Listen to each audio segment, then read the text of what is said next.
Recording. All right, approval of the agenda. Make a motion to approve the agenda.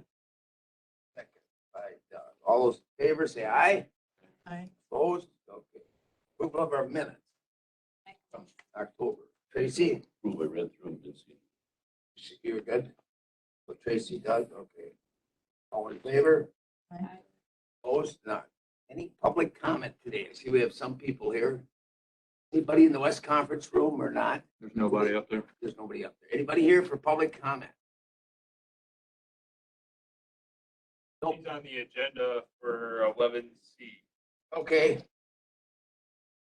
All right, so no public comment. Any call-ins, Tim? I guess I better ask that too. Nope, there's nobody calling. No calls in, no at the west then. All right, public comment is cool. Any conflicts, we'll do that when we come up. Good. We do not have any other supervisors here, do we? 5. Gone. Number 6 is gone. Parks and Rec, that'll go fast too. You'll be online. Morning, Mr. Chair. Just a quick update on Parks and Trails. We pulled the docks out at our boat landings right now. We're winterizing all our water stations at the parks. The Long Trade Lake boat landing, the parking area that has not been paved yet. We're going to be adding more gravel to that and paving that next spring. Some soils issues out there. So the main part coming up from the boat landing and by the dock, that's all been paved and is ready to go. But just the parking lot up top, we're going to hold off here to let that soil firm up with scrap rock. The Lorraine ATV wetland delineation, that should be completed this week. So that should give us a good idea of where we stand on trails. Okay. And that's our update. What the science? Next week? The signs for the Yeah. Decontamination. we're ready to go to install them. Just a matter of scheduling equipment and time. Okay, So next couple of weeks, we should. that'll be up this year. Yes. Good, okay, thank you. Well, let's do land information. Let's go on it. Tim, can you pull- Okay, so 88, and that we had talked last time about clarifying some of the condominium rules and also clarifying the adjoining landowner clause, and that to make sure that we have different owners in that, because people have been using the ordinance as a workaround and that for the adjoining landowner transfer. So instead of subdividing a piece of property, if somebody's got 240s side by side, they're taking and combining maybe 30 acres of their 140 with their other 40 for a total of 70, and then selling off that 10 acres. So that's what they're doing in that, and that's what, I mean, they're allowed to do that underneath the law in that if they're different owners, but not if they're the same. So still there.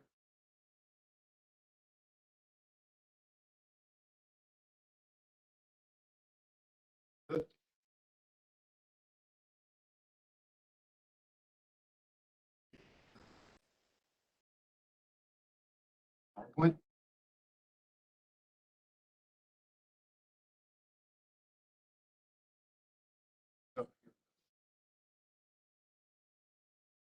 There you go. Sharing the right thing.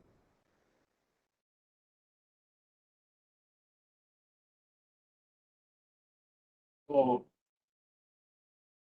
what we're talking about is a survey exemption for the sale or exchange of parcels of land between different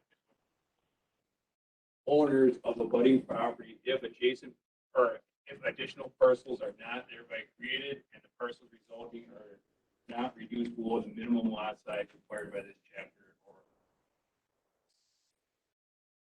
So we just want to make sure it's clear that it's different. Yes. Lynn? Maybe add some language to make sure it's not just somebody creating like a subsidiary or creating like an LLC and then transferring it, but really it's the same owner. Because if not, I can see just real easy way set. around it, yeah. It'll be easy to drum up that language. Yeah, I guess. So it'd be different, owners or LLCs or corporations and that with the same owners or whatever, owners. Yep, we can definitely. Then we want to make sure that we have on the deed of the property or whatever kind of transfer document they're using, that this little provision and that says the above described parcel is adjoining to and intended to be considered as a single parcel with the parcel described in the document number. So that'd be, and that we're taking that little piece and we're taking and hooking it to that other person's property. And that's where that document number would be, for that which is not to be conveyed or used as an independent parcel. Because if we looked at the meets and bounds description, we'd have their meets and bounds for their existing parcel. And then we had to describe in that the new area that we're going to hook to that existing parcel. And by having this on the deed, and that it's a way to assure that those two are never going to be split up, because we could have a lot of lots that then could be created that don't meet the minimum lot size. Okay. Which one, what's this under, which, 30 what? 32.5. 32.5 of the subdivision ordinance. Yep. Sure.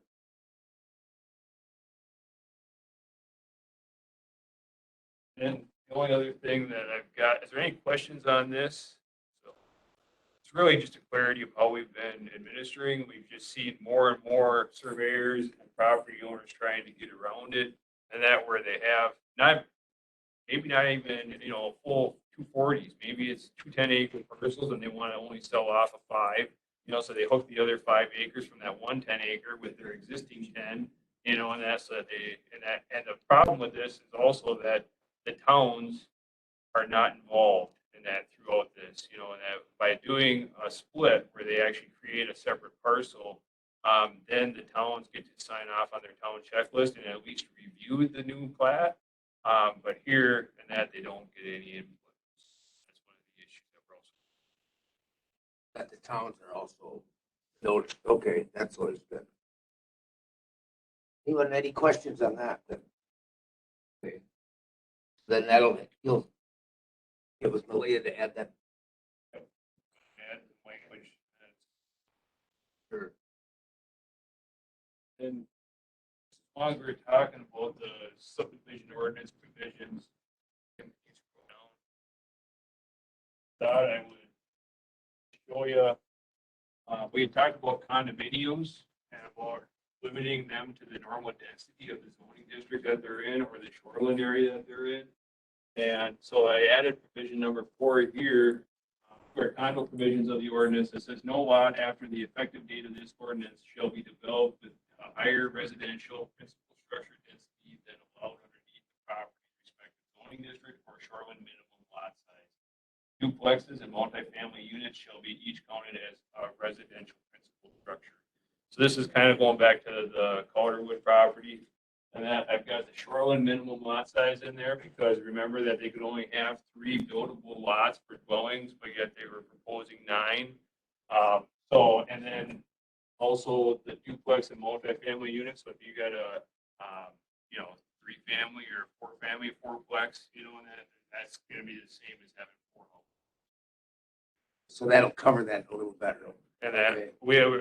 when we were at the last meeting, we were talking about very similar language for in the shoreline ordinance. So that'll follow up with our next amendment there. But I figured as long as we're talking about this, we got to amend the subdivision that I would just show you what that's going to possibly. Back to the thing that we were just talking about before that, would you include trust in that? So family trust and anything that do with transferring it? Right, because you might have, the Jason Cheese property, the Jason Cheese Trust, for example, and it's the same, ownership and that. And there's a lot of them that got LLCs right now. I think it is a really good idea to take and clarify that. So.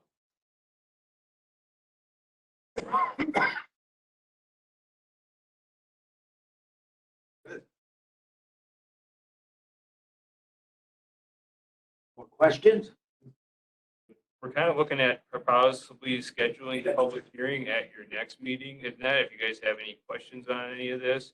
And that would mean that we'd have like a mid-December, probably at your second meeting, and that's the actual hearing on this. So, I think so, to keep it going, yeah. So it's done by, yeah, building time again and stuff, try to catch it. Get it done. Okay.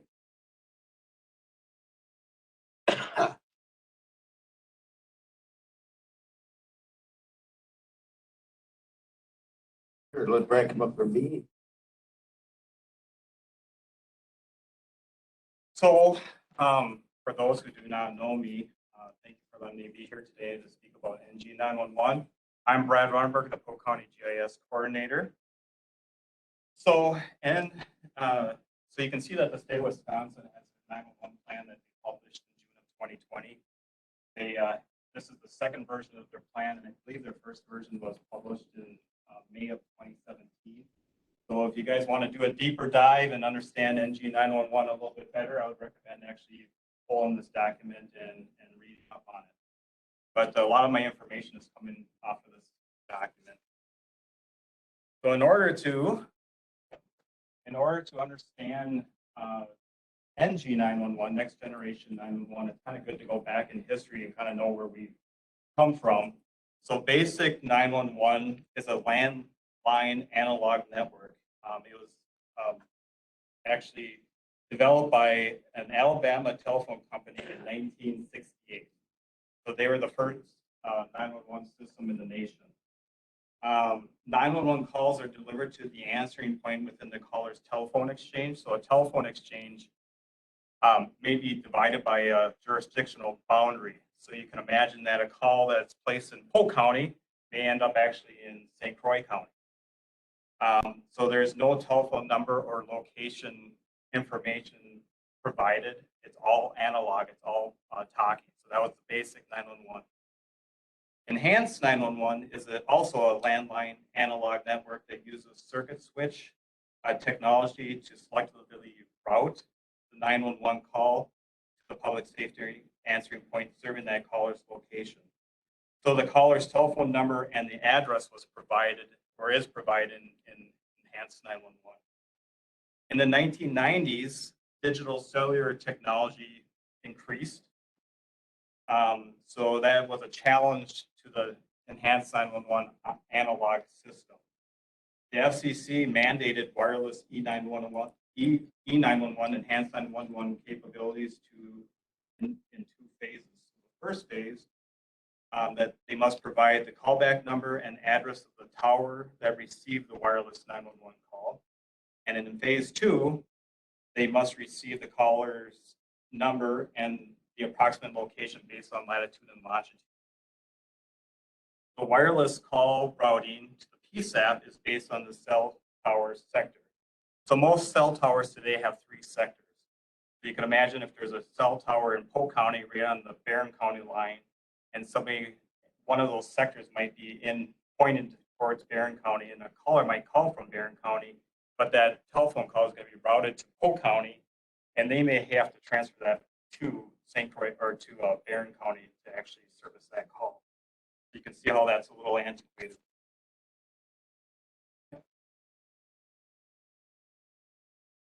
So 911 technology migration.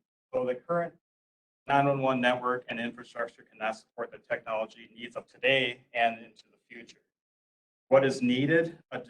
Delivering additional data on a 911 call requires a digital network to provide the speed and data capacity to properly deliver the emergent load of information. So the 911 call, text, picture, video, telematics, and location data to the appropriate PSAP in as fast as possible manner. So the solution is the Emergency Services IP or Internet Protocol network, or the ESI net. It connects PSAPs and allows the seamless transfer of data received from a 911 call. It replaces the traditional analog network seen in And PSAPs are what? I'm sorry, yeah, Public Safety Answering Point or the 911 Center. Okay. So the Department of Military Affairs Office of Emergency Communications is responsible for the creation, operation, maintenance, and oversight of the statewide ESI net that interconnects all public safety answering points in the state to the state that begin the implementation of NG911. So on September 7th of 2021, the OEC selected AT&T to implement the ESI network in the state of Wisconsin.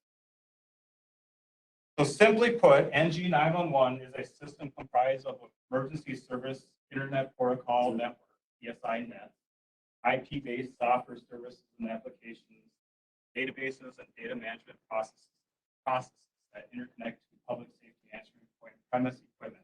The system provides location-based routing to the appropriate emergency entity.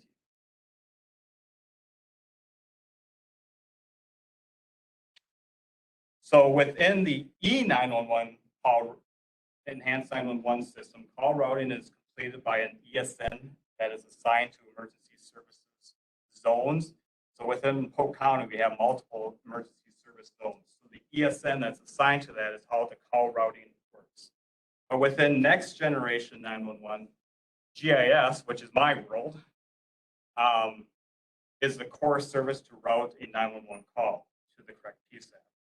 So there's certain layers that are required for this to actually occur, and those are the street center lines, site address points, and emergency response boundaries. So those are the core GIS data layers that have to be in the NG911 system. But there are various other data layers that we actually have in dispatch mapping that are used as well.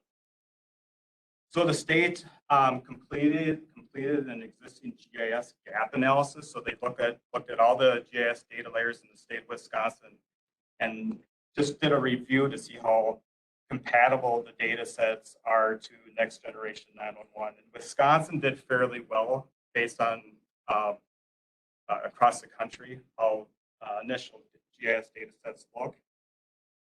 So the gap analysis was actually reported to us in October of 2020. So we are analyzing what we have to do to get our GIS data to NG911 compliant. So as I have time, that's one of the things that I'm doing is working through our data sets and getting it up to NG911 standards.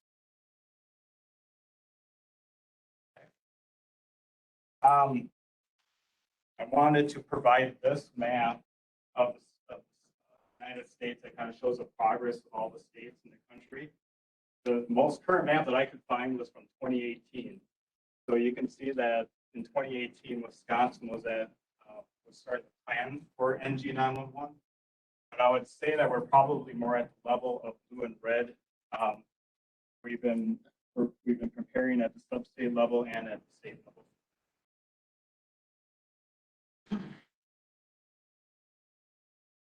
And I wanted to briefly introduce you guys to Firstnet, and I think some of you are aware of Firstnet. But NG911 and Firstnet are two separate emergency communication networks. They're dedicated only to emergency communication. So NG911 is a broadband fiber optic network, and Firstnet is a wireless broadband network. Firstnet, AT&T was given in 2017 the privileges to build that network. So as you can see here, basically what NG911 does is takes the caller's information and any digital information that caller might send to the PSAP. That could be a text, video, health information, it could be various things.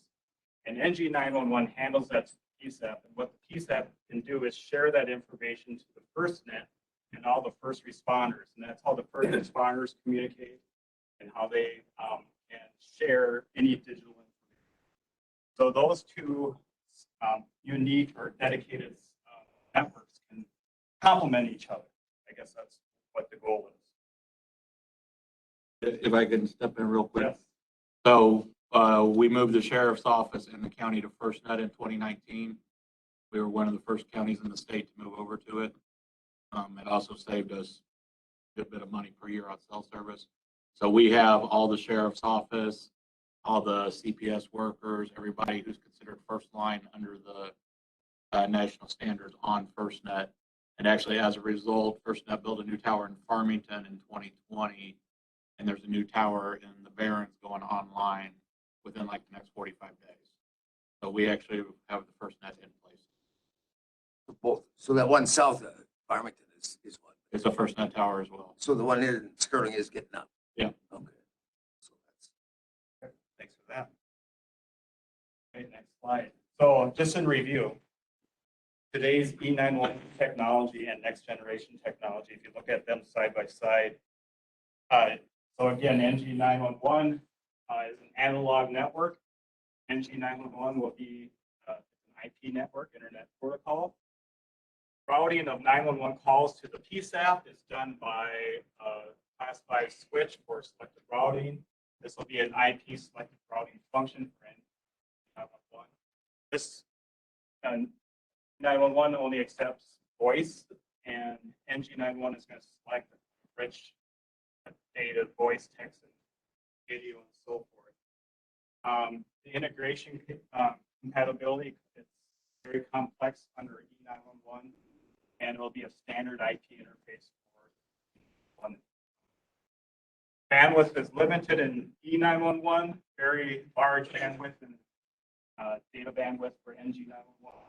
Wireless routing is based on cell tower sector, and routing based on translation of the caller location for NG. So the NG911 that for the last one there on the caller location. So it'll do it if you're in a vehicle in an accident or at home. Yeah, it's good. Locate you where that phone is. That's correct. Okay. Yep.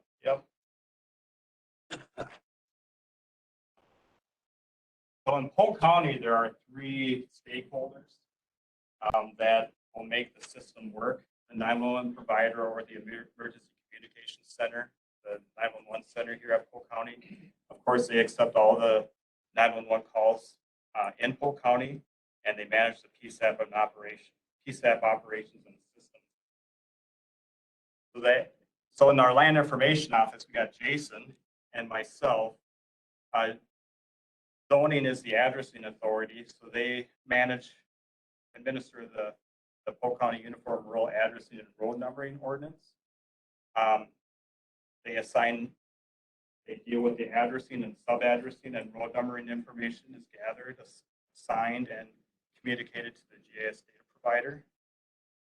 The GIS data provider, which is basically myself, and we have some other people in the county that do work on GIS, but addressing and road numbering information is obtained from the addressing authority for maintenance of the county rural addressing map, which is basically our GIS system, and for 911 provider system needs. I'm the one who is preparing the GIS data to a common data model as required for NG911 call routing and dispatch emergency services. Again, here are some of the required GIS data layers: the road center line, the site structure address points, PSAP boundaries, emergency service boundaries, law, fire, EMS, so forth. So there is some proposed funding that will help land information offices and GIS people to prepare this data for NG911. So in the 2021-2022 Wisconsin legislative session, there is the possibility of getting GIS grants. So under the proposed bill, funding is provided by the Department of Military Affairs, county land information offices, to assist with data preparation, data gathering, data creation, geographic information system, staffing, data preparation and collection contracts, and training. The program will be supported by the Police and Fire Protection Fund and administered by the Department of Military Affairs. So that kind of ends it. I don't know if you have time or if you want to do this, but there's a brief 2-minute video that kind of sums up everything that I kind of discussed. It's a good visual. Do you want to watch that now? 2 minutes is good. About 2 minutes? Okay. You might want to write. Just have we applied for any of these yet or not? Vince was just asking me, I guess I'll touch on this piece real quick. So we've already put some things in place as far as cost for Gen 911. Yeah. We have our updated consoles in dispatch. We have a 10-year program in place with Motorola to keep those up to date.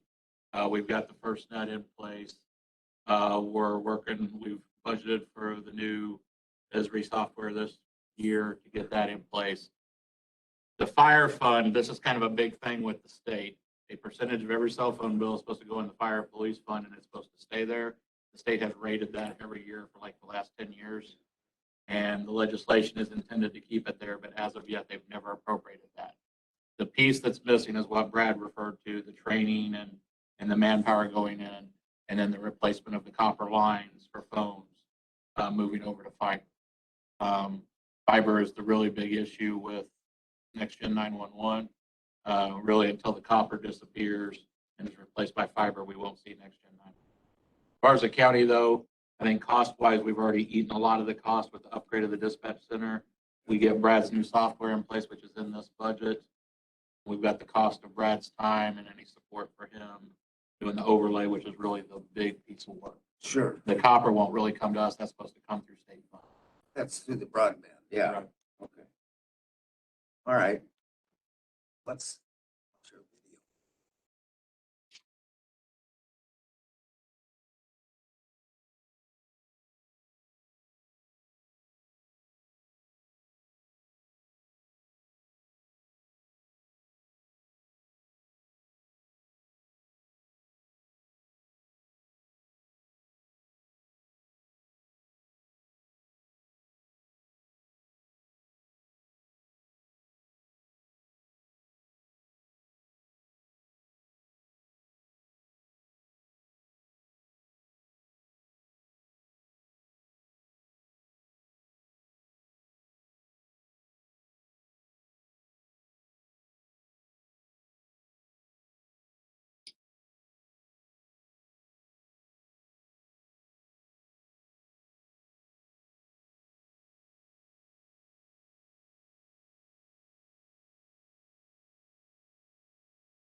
Questions?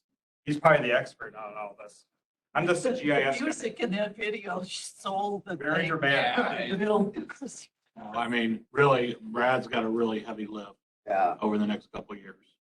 The technology piece is in place, but it's the data piece that's GIS. really big now. So does that, some of these flyovers and that, and these newer ones, that's gonna help us enhance some of this to speed it up or not? Yeah, there's data models that we have to transition our GIS data to. Brought up to some of this? Yeah, I mean, that we're gonna be populating, gathering sub-addressing.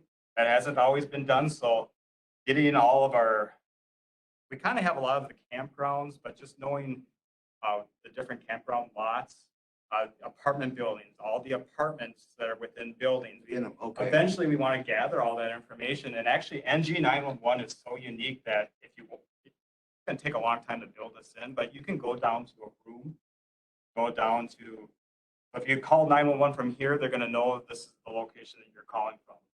If we build that into our System as we into the go. data. So, Okay. I mean, it's gonna be a lot of intense building. Now, that could be done all in-house, or it could be hired out depending on this grant, the GIS side of the grant. So we don't know the future exactly yet, but, I mean, there's a lot of, possibilities out there. Now, replacing the copper though, isn't that the local telephone? That's where that kind of comes. It's happening. I mean, that's not a county. No, that's what I said. The copper's not ours, but the copper will be included. That police fund is supposed to provide a lot of this. It says 911 on your. If that on your number, if bill. that money is ever actually appropriated. So, I mean, that could be years. Yeah, they keep delaying appropriation. How are the other counties? We're all at a state level, we're all kind of together. That this is happening at the state level. We're kind of all at the same stage for the most part. I think a lot of GIS professionals are waiting to see if the legislator passes this for grant, the GIS grant. So for GIS side, it seems like we're still kind of at the beginning stages.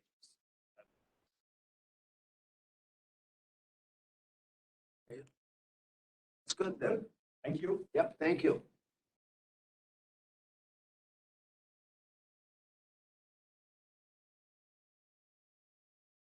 Right, so next one, is just kind of our role in the next generation 911.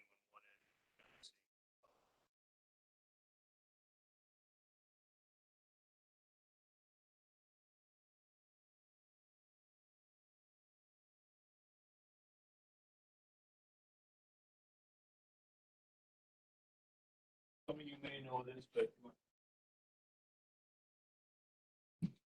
basically the county's grid system was originally implemented in 78. Trying to go with it. We had Lang Enterprises originally set it up in 1980. It's been confirmed throughout the years and that all the way up to 2007. And that the county wanted to fix a bunch of these addresses because there was some issues and some, growing pains, if you will, throughout the years, going all the way back to 1980, where addresses didn't comply with the county's requirements.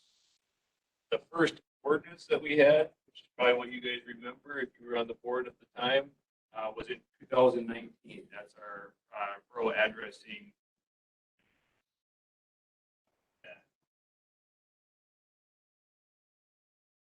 And back up.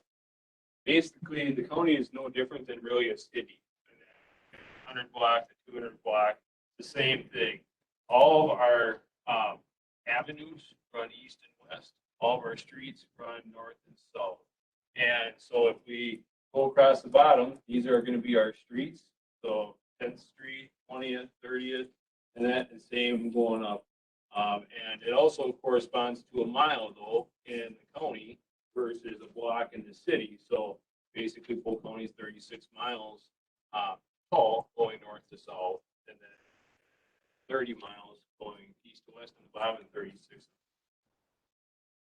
So driving through the county, and then it should make sense that if you're on 10th Street, you're going to be lining up on this parallel. And then if they tell you that you're on 330th, you know that you're going to be on this for an avenue. So either way, you can take and have a grid point. Then our addresses, and that's if you told me that for 1950 and that County Road G, we know that we're going to be. That, Jason, does that numbering then continue up to the next county? does And not. Each do their own.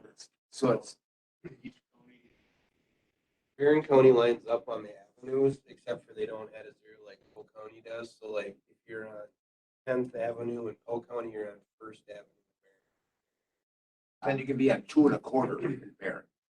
And 2 1/2, 1 5/8. I've got a 2 9/16 I wrote down that I just encountered. That's Barron. Unfortunately, like St. Croix County is almost directly opposite as Polk County.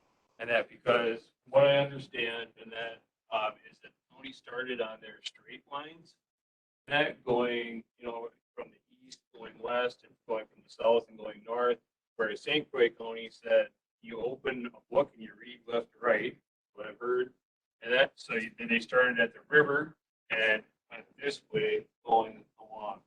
And then also as far as like the actual fire numbers themselves, our fire numbers will be even if they're on the south side of an avenue or the east side of a street. And that they're the opposite. That, and our fire numbers will be odd if they're on the north side or the west side of the road. And so that's completely different, but that's where if you got a 1950 address, you know that it should be on the south side of the road. And at 1951, you're gonna be looking at the north side. So it really does create a grid system where you can physically locate one. I'll show you some examples. Well, then when it started, it was the true fire number, because we just had routes. So then you just had a fire number, and they assumed that was your address, so you'd have like 408. Then people started using that for their address, and it doesn't fit in. They had both poles, and that's when some of the fights started back then. Because you just had a fire number, like in Richmond, we had like 408 was mine. Well, they pulled it.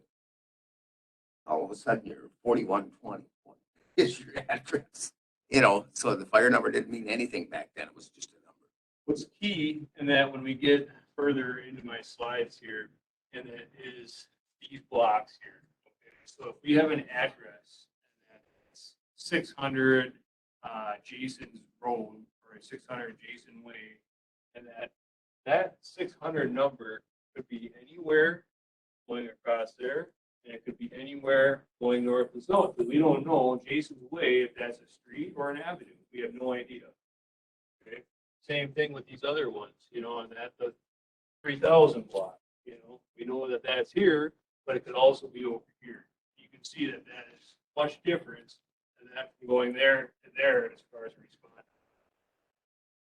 Probably looking at 35 minutes, right? So without having a gridded avenue or street, we have no idea where it's going to fall in these colors. Unless there's, you know, knowledge in that first responders or whoever's responding to know where that road is.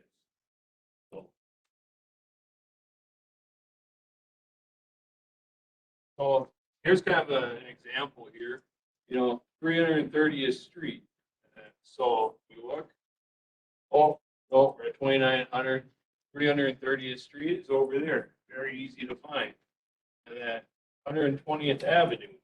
You know, and you get to know that what things are around the county too. Like Highway 8 is 130th Avenue. You know, County Road N going out of Luck is 250th. County Road W up by Frederick is 300th Avenue. So you kind of get to know where there's the main roads and what they're at, and that helps you too figure it out. But 120th Avenue is going to be a mile south of Highway 8, so going all the way across. 165th Avenue, County Road I, you know, we can wind that up. And 165th Avenue is going to be right in here. County Road I, well, that's just east of town here. 107th Street. We know that's between 100 and 110. So it's going to be in this area. Then our fire number is going to tell us how far north. So now, Bullhead Lake Lane. Yeah. Cherry Drive. I kind of know that's down by Osceola, you know. And then Park Road, Dow Drive, Dry Creek Road, Evergreen Avenue. All of these named roads, you know, that you can probably go through and probably know half. You know, but some of them might only have 3-4 places. But you can see that there's no physical location. We can't put that into our map. That's what next gen's gonna do. So if you called from there, it would show up. Location wise. That's what they're gonna go by. Longitude, latitude, aren't they? But we need you like this physical one. Because, and if you don't, you know, I mean, if you want to take and make the GPS case argument, I just encourage you to drive a mile out of your way or on your way home today. Drive out on County Road I here. Patterson's there just past Long Lake and Loveless Lake. They have the farm on the north side of the road there. Right from County Road I, they have big signs and that says, this is not Tanglewood Trail. Your GPS is wrong. You need to go back to 180th Street and go a mile north in order to come in. So, east, yep. Evidently, they've had problems with people going there thinking it was Tanglewood Trail. So anyways, You can see the house behind it, and they can't, they try to get there. yep. Yep, through his yard. Well, it is, it can be an issue, and unfortunately, from what I've heard, is that our volunteer fire departments and first responders are getting fewer. And now the state, of course, has mutual aid, and that's called. So we're pulling and we're relying on a lot of these volunteers and that from outside of their normal service area to know where these places are. And if there's fire and there's smoke and that, okay, pretty easy in that, but there's a lot of things in the first responder world that doesn't have smoke. Yeah, Doug. Last go around, we did some of this. Didn't we actually number paved roads? Yep. So I'm getting to that. More clear. Yep. And that fight. So with that, unfortunately, we end up changing some addresses in order to make them comply. And basically, there's three triggers in that here that come right out of the ordinance that basically say that if the property, is new and we need to have an address, that we have to change. New construction is our most common trigger because we get a new lot being subdivided off from a private driveway going back in. Well, now instead of having two houses back on that private driveway, we got three or maybe we got four, so that can be a cause. Some of it is just old lots that are now split and that are happened throughout the years since 1980, and there's physically no number. Other ones are existing businesses that don't have that. Believe it or not, there's quite a few. And that operating and they might need an address. So, town of St. Croix Falls, classic example. In that you have the mini storage there right by the town hall, and you've got the new marine business. That mini storage doesn't have an address. So when we do one for the new marine storage, then that one might be an address.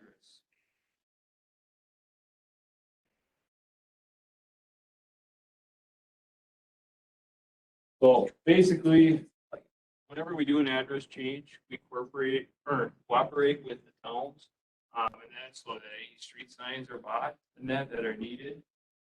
We only change an address if there's other options to that to give them, and we only change the minimal amount of addresses that we can in order to make it comply. So creating more problems down. And basically, it's going to require different. Here's a prime example, where we had a new lot that was created, and another house that was built here, private road. So this is one that we ended up changing because all these address points were coming off from 120th Avenue here. And you can imagine that when you're driving up this road, if all the fire numbers are out here, and that, you have no idea which house is which. By changing their addresses, and that now there is actually a new house here as well. You can see the little dot, but now their fire numbers are out here where they should be, and there's a street sign, like a normal street. Even though the town doesn't take and do any maintenance out there or any improvements to that road, it's very organized and it provides orderly flow, and that because then you don't have to guess. So a lot of these roads where there's multiple places back there, there's no fire number back here. A lot of people don't have, 13, 15 on the side of their house or anything. And you're really guessing in that. There's no You said that's a private road? private road going north here. Yep. Okay. So where they split off. Yeah. It has to be private because that lot lines through that guy's house. On the right. So by That's that another an one. issue, that's town of Balsam Lake before they had county zoning. Yes, there it is, right? That's simple, right? That's what that is. Build where you want. Yep. But now, when you go out, tell them too, you also put that point on there in so many feet too.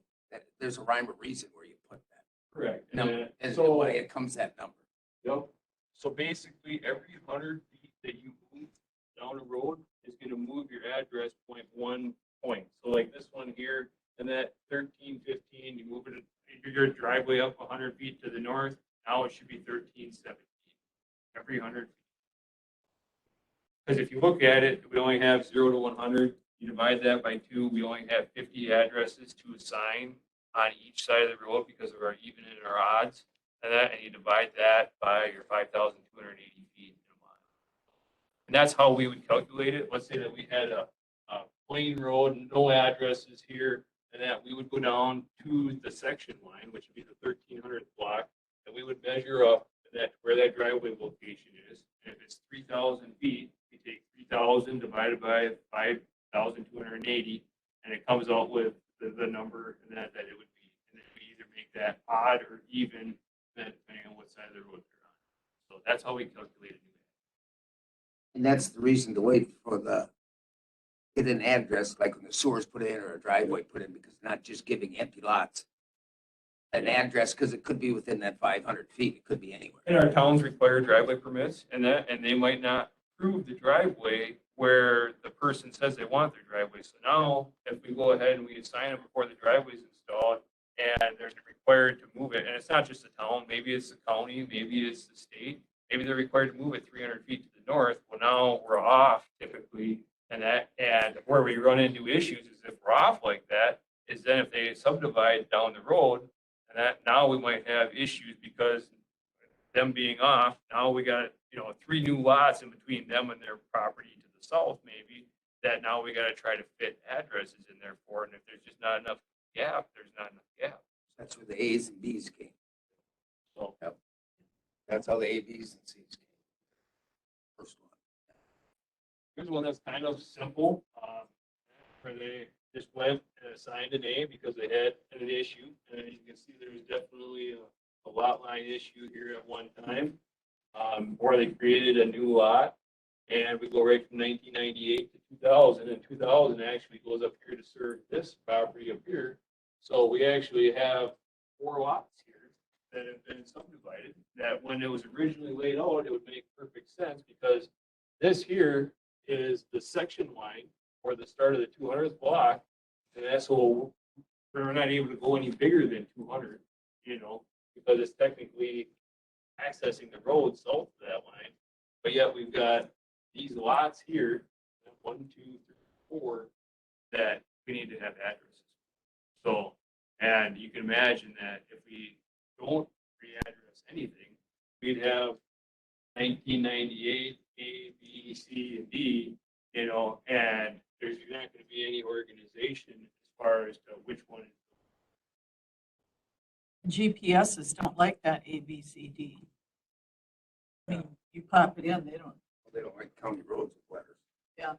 And the reason because of that is because of what I was saying about measuring it out. 1994, and that 70th Street period, what this is, and that has a physical location, and that 1994A does not. So it'll take and it'll bring you to the 1994 because it's calculating 19.94 miles north of the South County line is what that stands for. But it doesn't recognize. So it's going to bring you here every time, but you're not going to know. And back to that other example, 1315, it knows that it's 13.15 miles north of the South County line, and it's on 132nd Street, but it doesn't know which house it is after. So, whereas when we make a private road and we actually number, and everybody has that fire number by their house, then they actually have a physical gridded location for where their driveway meets that private road.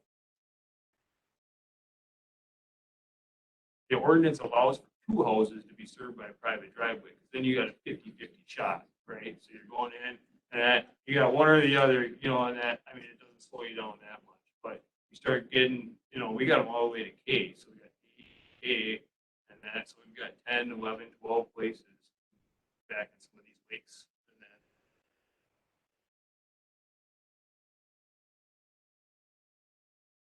This was creative. This was before my time here at the county and that, but this one's kind of organized, actually. It starts at 1747, so you know that that was the first house that was built. And then they added A, B, C, and D. But then got in trouble because we had a new lot that was split off down here. So they went 1747 double A. How would you like to say my address, my house is 1747 double A, 108th Street, County Road I. Some of these. So, Balsam Lake's got a lot of, wood development and that lots of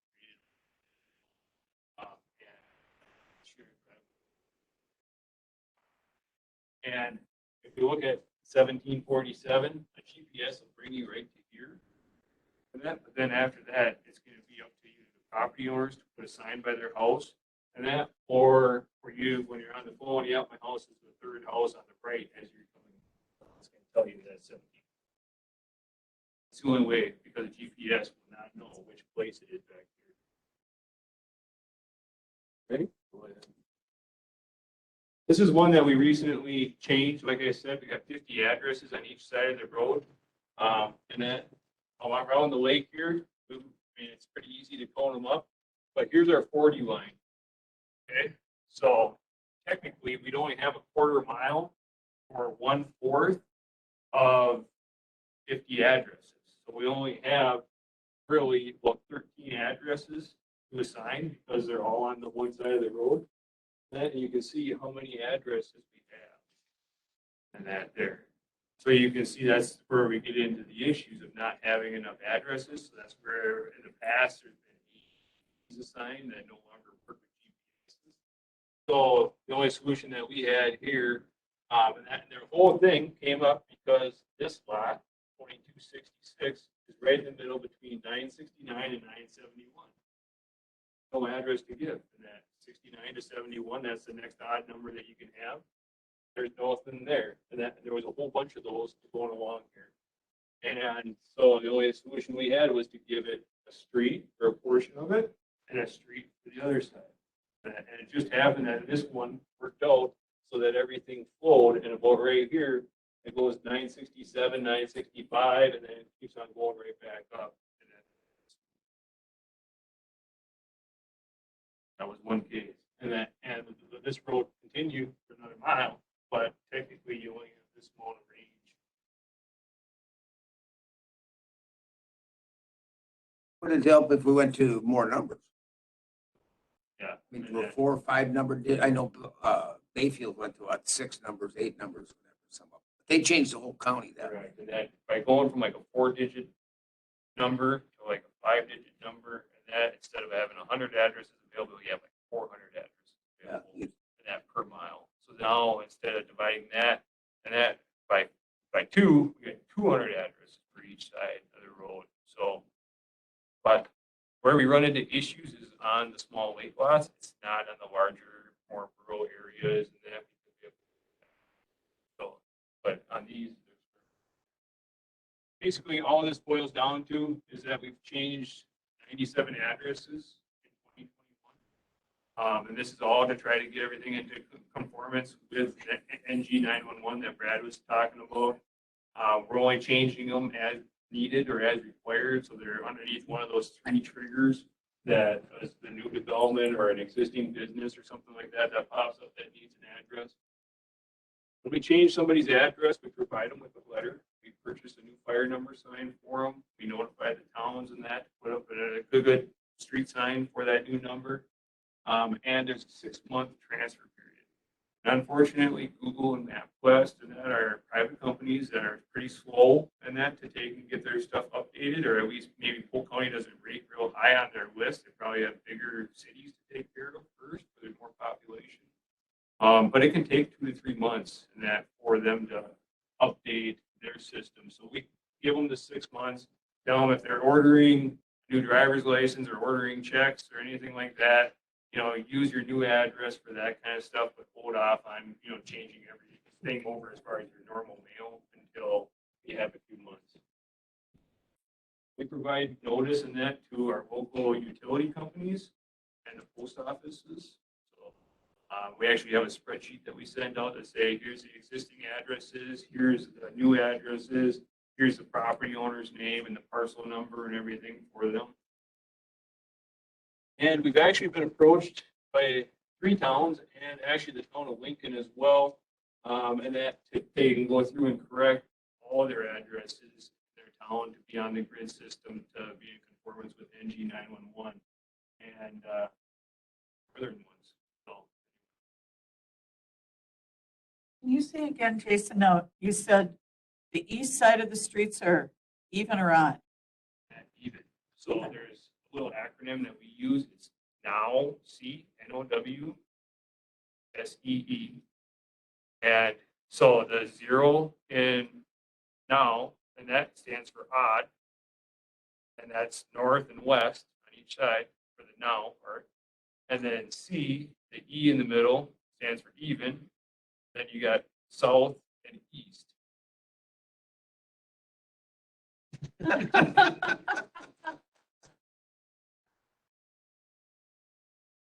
Get your compass in your car. I started at the county and that, yeah. I was trying to use a GPS to find every place and that, and now if somebody tells you an address, like I said, you get to know those main roads, like, you know, Highway 8 and County Road N and County Road W and stuff. You know that, you know, Highway 46 is about 100th Street, you know, and that's south of Highway 8, you know, so you get to know those and that, and it really helps you put everything into place. And now, I'm like, I don't even look at a map. That's how our responders are. That's how I'm sure our sheriff's office is. Right there, area, yeah. Our biggest trick down in our part of the southeast part of the county is we'll have like 3 Fifth Avenues. You can have it in the village, you can have it out in Blackbird Township. Right, because you're at the starting point. And they could all have the same Clear Lake address, so you have to like clarify, are we in town? Are we in Blackbird Township? Or are we in? Yeah, right. I can see that being a bigger issue. And that's one of the issues in that just in general, it'd be nice if our villages and stuff, you know, would be on the same addressing system as the county. Or we'd be on their system, whatever. A little scale. You know, that, I know. but there's no way we'd have enough addresses the way our system is. So anyway, this is only in the unincorporated areas. So It works really, really well. And you're talking about the village, so we had a call the other night, it was like 2:30. So I was going out of town, and so it's all Clear Lake, but it's right where it switched from village to township. So it was on Gulf Drive. But I went by 2:30, I'm like, shit, I went too far. No, it was in the township of Clear Lake. Yeah, there's, no matter what, it's not gonna be perfect, but I do like what this new next gen is gonna. and when you look at, like I said, the sheriffs, when you look at our first responders, it's really the only way to take and correct it. And that one that I showed you with the AA and that, we were actually approached by everybody on that road saying, hey, this is a good address. We're tired of dealing with addresses. So that was the reason why we changed that one, is because they came in. And most of the addresses that we change, I'll tell you that I get almost a phone call from everyone. And when you explain, you know, what's going on and why, and that they all understand, because most of them have had issues. So either the Tanglewood Trail GPS issue or the issue.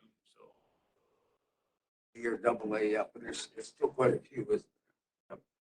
Okay, any other questions on that? Thank you. right into the next one. Ready? I just wanted to give you a little update on one of our state mandated programs that we have to maintain, I guess, and that's our private on-site wastewater treatment system ordinance and the maintenance program that goes along with it. Not going to bore you with the statute, but basically in the plumbing code, governmental unit is required to have an inventory of all the sewer systems within their county. And the county is also responsible for administering a pulse maintenance program. And it goes on to tell us more about details. Basically, it's up to the county on how we want that stuff reported to us, but we have to track. This is one of the huge reasons why we chose the Transcendent program or Ascent, is because in the past, ever since '84, Lori would be entering in maintenance reports into a Microsoft Access database. And that was very time consuming because she'd be entering, 3,000 of these per year. And then the holding tanks, every time they got pumped, and we roughly have about 2,200 holding tanks in the county. She had to report every single reporting for them as well.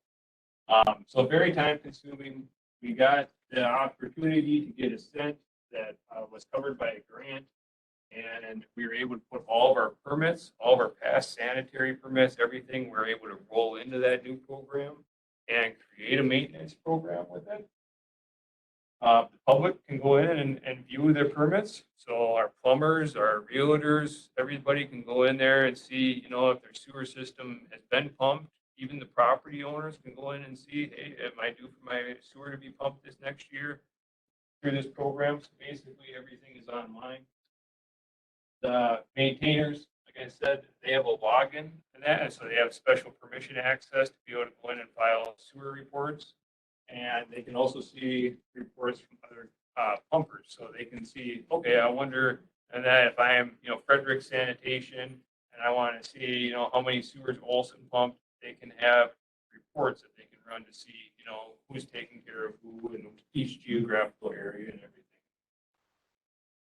What's really sweet about the program is it's live. So if you go in and file a report today, it's updated and that right now. So anybody can see. And it also has the ability to have multiple users per company. So anyway, let's say Raska Sewer Service, for example, Keith could have one and his boy could have one, and have separate logins so that when they go in and they log in, it can be tied to their name directly.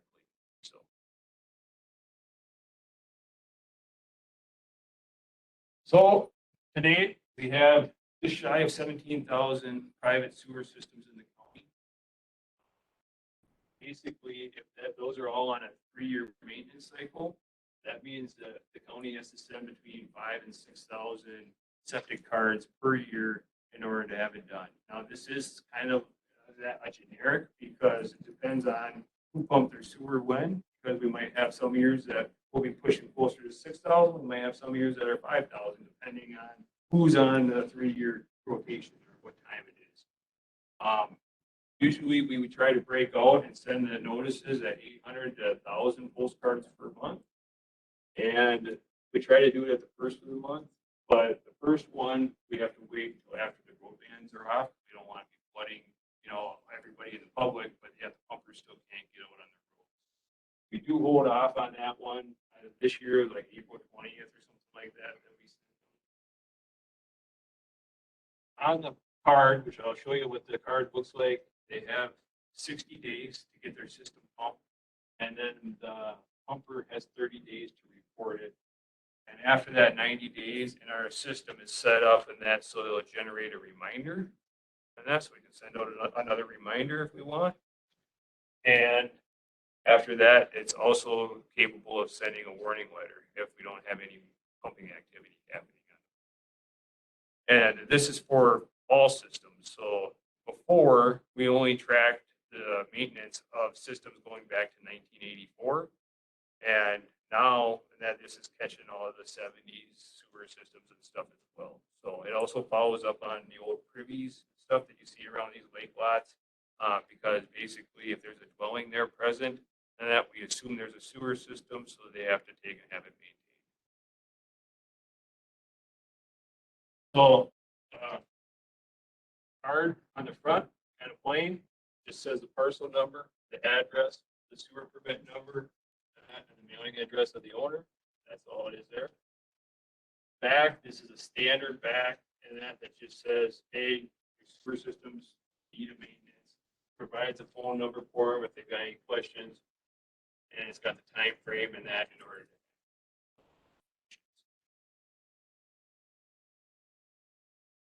When we took and went with the Ascent program, we had the ability to set up some questions. And the questions were for the pumper who's filing the report to respond.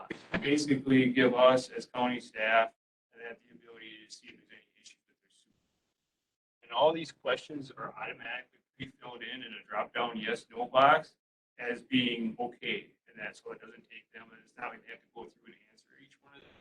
But if they were out there and there was an issue, say on a conventional sewer system, and the effluent was discharging to the ground surface, they could change that and that from a no answer to a yes, and that would generate an alert in the system, which will show, and which is then easier for us to follow up. So it's got various questions.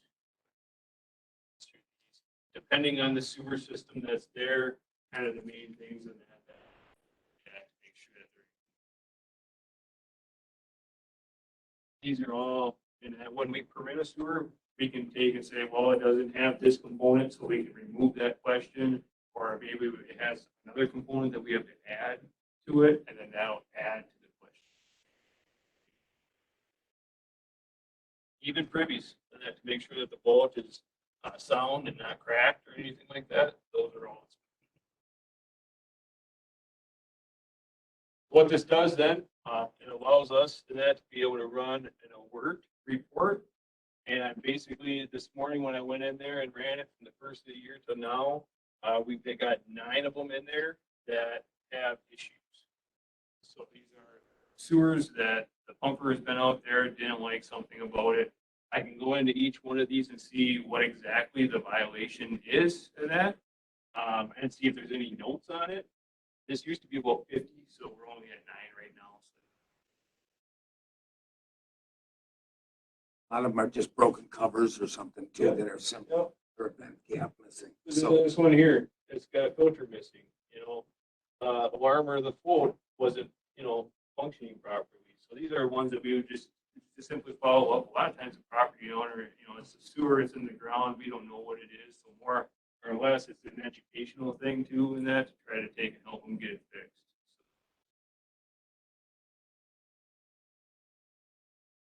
So going forward in that, we haven't accepted any paper reports in that since January 1st, 2018, which is when the program went live.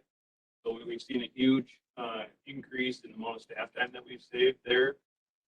And we'll be running those alert reports in that and following up with those sewers that need to be maintained or need more parts.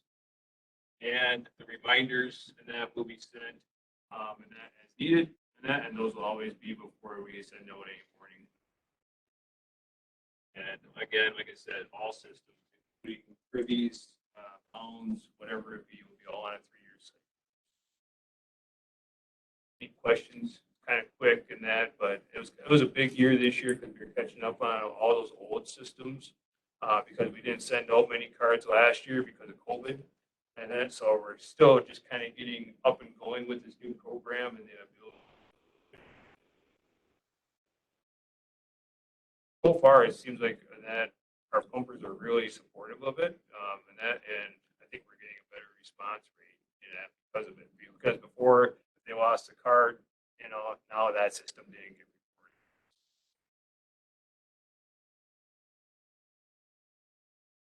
questions, pretty good. He has a deal too with the answer to the question. It's a good thing you brought that up, Chairman O'Connell, and that what I handed out to you was because we were getting so many questions, and that from all property owners, mainly with water sewer systems. Bob came up with that frequently asked question sheet. We did send that out with our last mailing as well, and it's on the county website. So that kind of answers just a lot of the basic questions that we get on. So I provide that.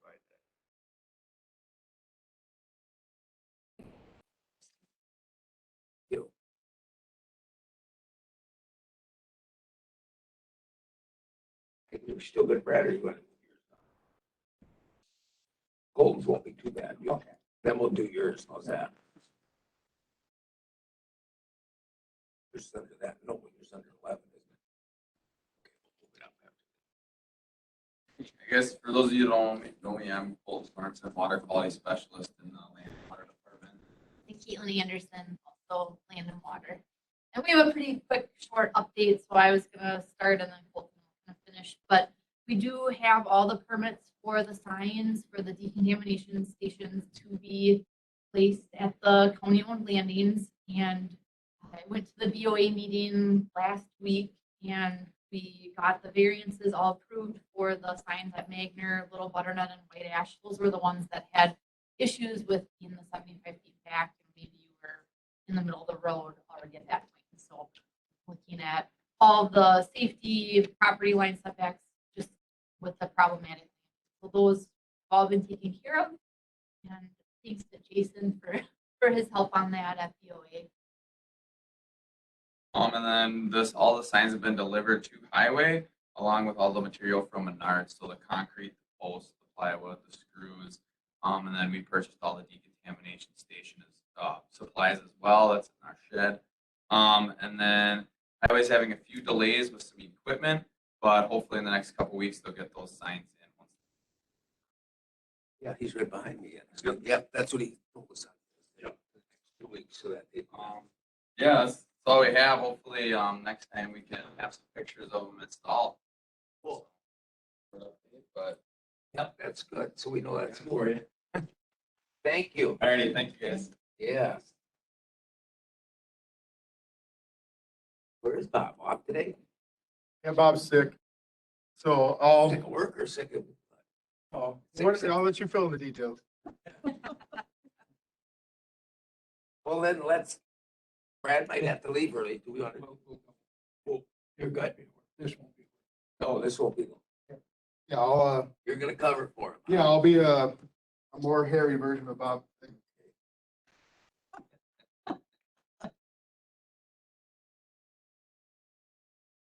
All right, as far as the additional funding request for the 2022 budget, I think you guys are all familiar with the groundwater study requests for 10,000. That's the request that Bob wanted me to forward for your consideration. We did receive another cap grant for $8,600. So we could do 2 watersheds in this coming year. You guys so felt that we should move that direction. So the one grant we received would pay for the Apple River watershed grant next year. So that's what we plan on doing. Question is do you want to approve another $10,000 out of our general fund to pay for a second?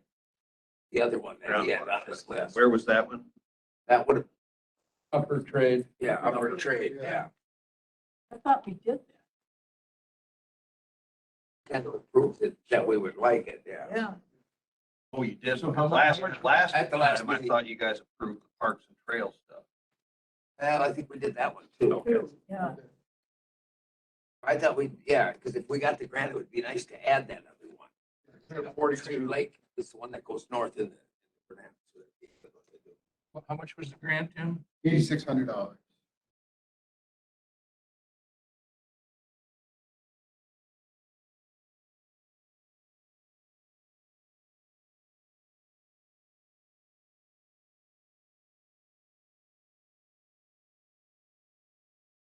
Official motion. By consensus, I think we did it at the last one Yeah. too. Yeah. So I mean, that would be something we'd like to move on. That'll be a recommendation then forward, Yeah. is that this committee has recommended that be added. Yeah. Yeah. Okay.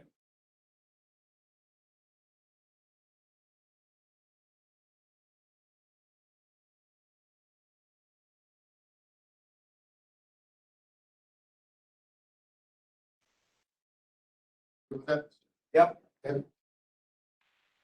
That's what I have for 10A. Okay. And B.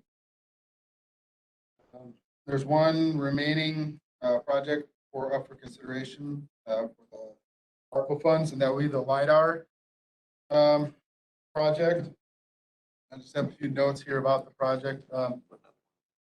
Be a one-time cost. I think you guys are familiar with what LiDAR does. If you're not, please let me know. It's kind of similar to an aerophotography flight where you fly and instead of getting imagery for visual imagery, you get kind of a slope and elevation information from it. It stands for light detection and ranging. That's the acronym for it. It provides highly accurate information of the ground cover or the ground topography out there. Currently, there is a USGS grant available for the LiDAR that covers more than half of the cost, and that grant is expiring this year. So we decided to go forward with it. If there aren't any additional grant funds available, we'd be on the hook for the full cost. Right now, it costs us less than half to do it. We provide, again, two-dimensional mapping of all the slopes and grades in the county, accurate mapping of the ordinary high water marks in the county. 1-acre ponds and 8-foot streams would also be mapped. We get 1-foot contours for the elevation in the county. Mapping, this is another key consideration, mapping and inventory of all the culverts in the county. Yeah, this is public and private culverts. The Land and Water Resources Department does a lot of water modeling, so understanding where those culverts are would really help by not having to go out and find them, be able to know where they are right away, and be able to save a bunch of time by being able to do that in office. Obviously, this information would be available to the public, so steep slopes, areas where you shouldn't build on, that kind of thing would be available for contractors, for whoever else needs that information. Currently, the county is one of only 11 in the state that does not have this level of information at its disposal. So, What would the ultimate cost be if we got the grant? right now, the figure that I have in front of me is $131,000 for the county, and this USGS grant would cover 138. Okay. But I think we're doing it with some other counties to keep the cost down to this. Otherwise, it was almost 300, I think. Right. To do it. It was pretty high when it was first out. But now this ties into the Gen 911 too a little bit to help with that stuff. You know, Tie into a lot of things. a lot of things tie into that. Parcel And the thing is, it goes into almost all our, every division kind of uses this stuff, so. Would definitely be helpful. Having an accurate ordinary high water mark. The ordinary high water will be huge because that's a DNR that they won't show up. That's a huge issue. We'll talk more about the DNR going forward. Well, that's something that we would want For your consideration. for consideration to move forward. If you look on, I think it's page 2 of what I passed out, it's just kind of a quick Yeah. summary of all the things sent out. The LiDAR hydrography mapping is, after talking with Bob submitted all these except for the lake fund treatment model. He said that's the one that he would recommend. And I think Highest one. I'm getting a lot of requests, I'm asking directors to prioritize and say, and Bob's idea was that's the one that appeals to be most useful. I agree with you. Sure. That one and the one below it, that 10 for the water study, we have those two. We actually already have that. Yeah, we already have that one. All right.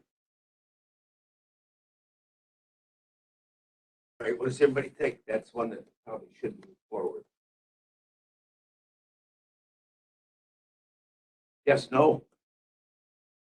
When does the grant have to be applied for? You know, hello? Hi, Bob. John, Hey. John's first. I'm lurking in the background here.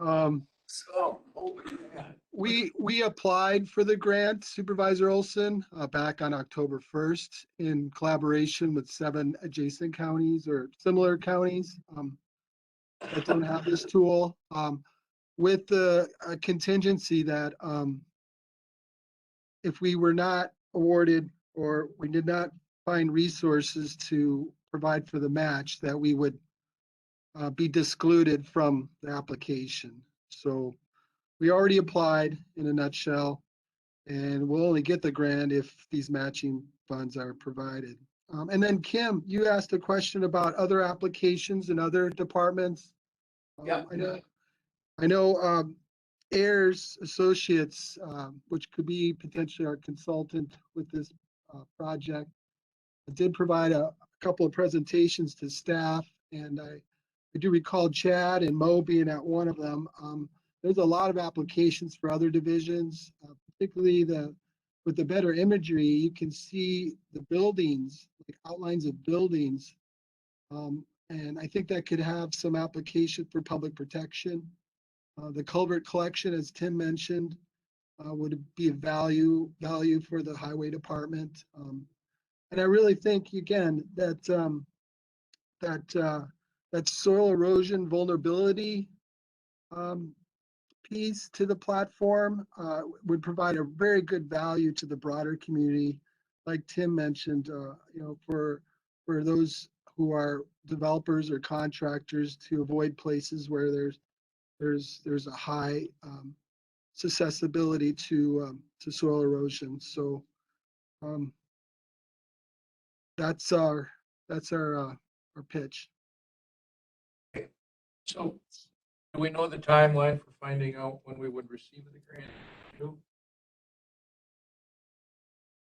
You know the timeline for the grant, Bob? That's when you receive notice? Yeah, I don't have that in front of me. I'm looking through my notes. Brad, do you recall? Don't. Sorry. It would be till almost the first of the year, would it? If then? No, late month. Usually it's 3 or 4 months, isn't it? Usually when they look at it. Yeah, for a federal grant. Yeah. For a federal, state, both of them. Anyway, my question is we approve this to send us forward, this would still be contingent on them receiving the grant. Well, it would be less if we get the grant, wouldn't it? No, because we're This is supposed to spend, This is our amount. we would be disclosing $132,000 into the budget.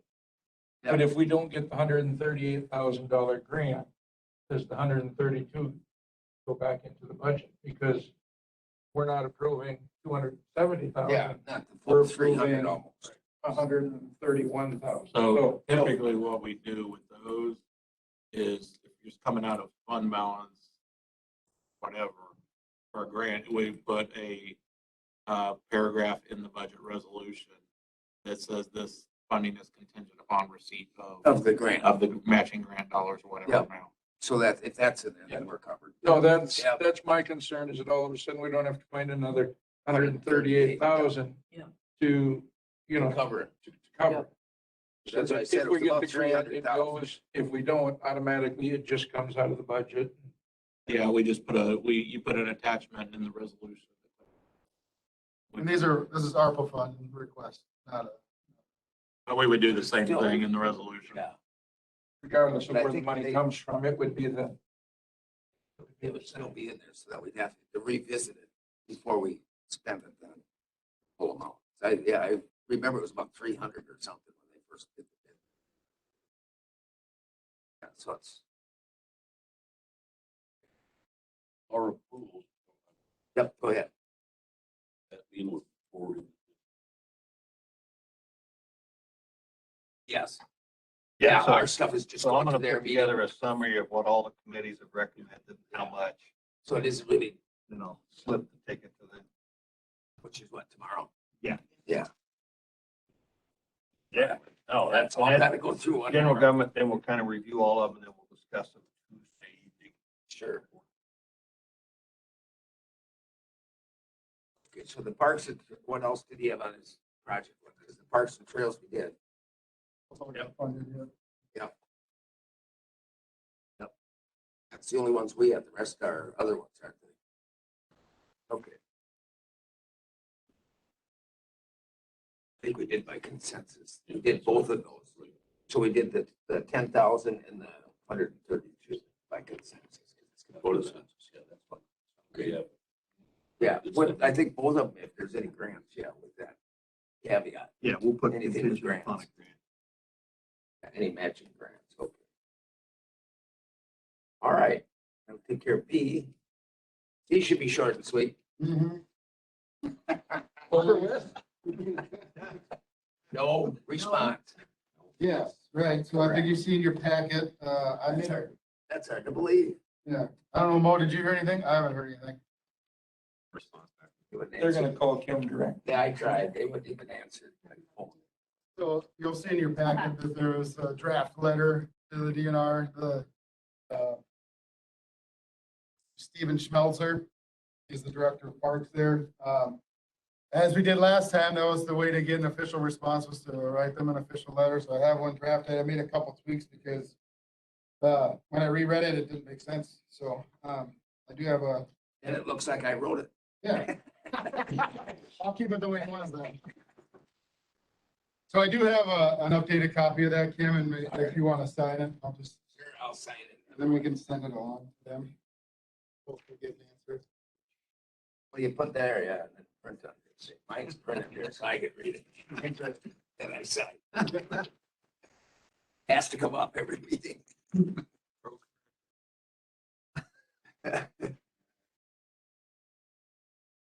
Otherwise, you call and they just put you on hold, so I assume that was no answer. Yep. You assumed correct. They did, they put you on hold. No plan? Yeah.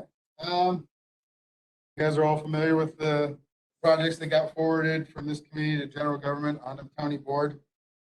So those projects are going into the plan. The consultant's working on that plan right now. Alta is, and they're working on the 6 projects, those 6 top priority projects that you see in your packet, to further flesh out some details for pre-construction design work on that.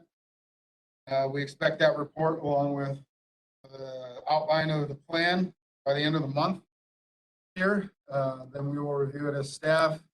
You guys will get a copy, and same with PTAG, and we'll meet in mid-December, go over that draft plan, and then if it's ready and not a lot of tweaks need to be made, we could potentially look at seeing that at the December county board meeting. If there are a few other tweaks or whatever that need to be happening, at the latest, the January county board meetings, when that plan will be ready.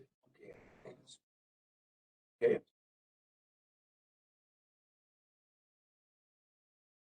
Good.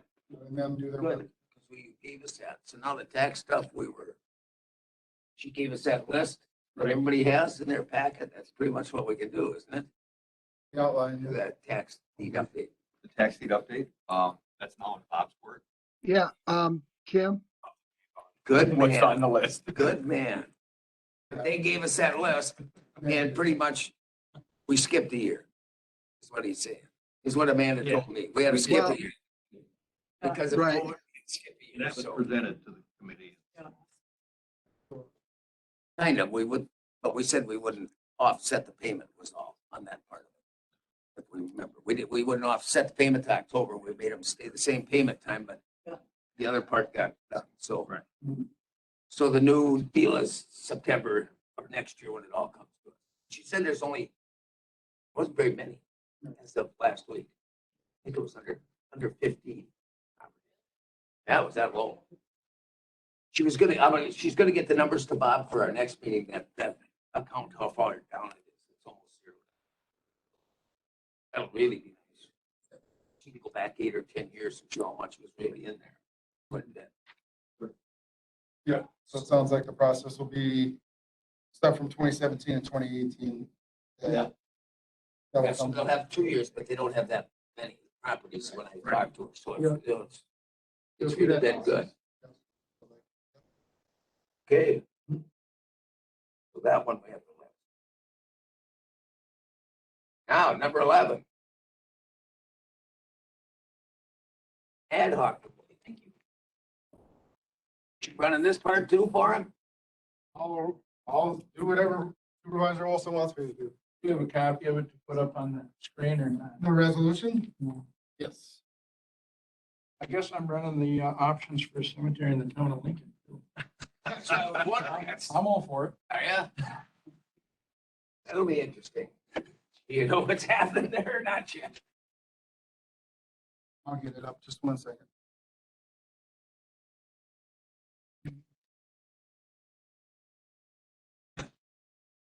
Is that me? Is that up next? You'll be up After. It's 5 minutes. be about 5-6 minutes. We got 2 deals to go and then you're up. One row. These both are what? Oh, they're You together. just got, somehow or another, get it on here is 2 things. Yeah. It's just one.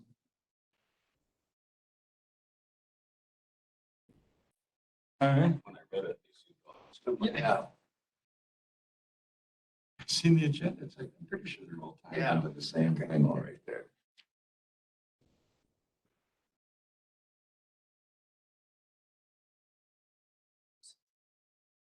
So the first part of the resolution itself, as far as the, I guess I don't know where it ended up, but the support of family farms kind of comes from me and talking with Supervisor Bonaprise, knowing he'd been after the Agriculture Ad Hoc Committee for some time.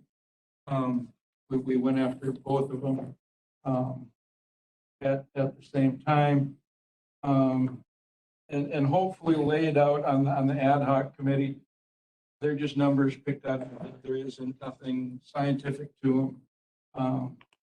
Actually, the first draft showed 4 on each of number 1 and 2. Moved it down to 3 just because 10 seemed like too many. At the same time, you need some expertise in there with the nutritionist and an agronomist. For the feed and the fertilizer side of things, be that commercial fertilizer, manure, whatever it happens to be. And just to reemphasize that we support the family farm, that Polk County Board of Supervisors supports family farms in this county, and to move back to having an ad hoc committee who could be gathered at the request of the board. Not something that would meet, they would have to be, the county board would have to pull them together. So it isn't like they're going to be able to say, hey, let's have a meeting and discuss X, Y, and Z. They're going to be told what to discuss. On what subjects? Now, on this, I see, but we don't have where, do we pay them per diem because they're ad hoc or not? We don't, so that should maybe be put in here. It's one of the things, because didn't we do that with the Lake Association stuff? They don't get paid, because usually ad hoc gets $40 a meeting. Yeah, let me.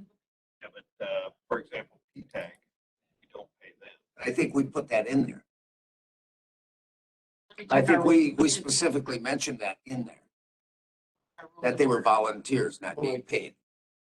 If we go back to the Stover Trail Subcommittee, nobody there was. No, and I think that's what we put in there. So that it's, they don't, if You you would- look at our rules of order, we pay $40 for ad hoc. We would edit this under now, therefore be it resolved. County Board of Supervisors hereby authorizes the creation of an ad hoc agricultural committee of volunteers. But we should, I think in one of our policies that we pay, in our, through some of those, we pay ad hoc committees. Well, the The $40 or whatever. There's a Sure, couple that do. there's a couple of ways to get there. The first way would be to put it right in the resolution.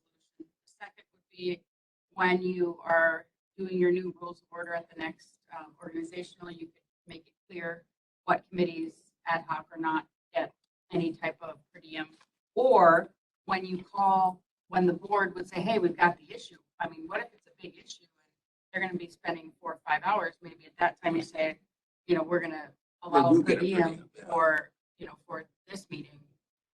I don't know, but I think in our any number of rules ways. we have set up that we pay the ad hoc committee would be 40, the regular meetings are 100. If I remember, it's some of that, I don't think, if we don't have it specific. But I think we should just probably say that so they don't, everybody volunteers. knows. Yeah. It's so volunteers. Yeah. So would you be fine with word volunteer, or you think we need to go beyond that? Well, hopefully volunteer works. I think the word volunteer, Should be good.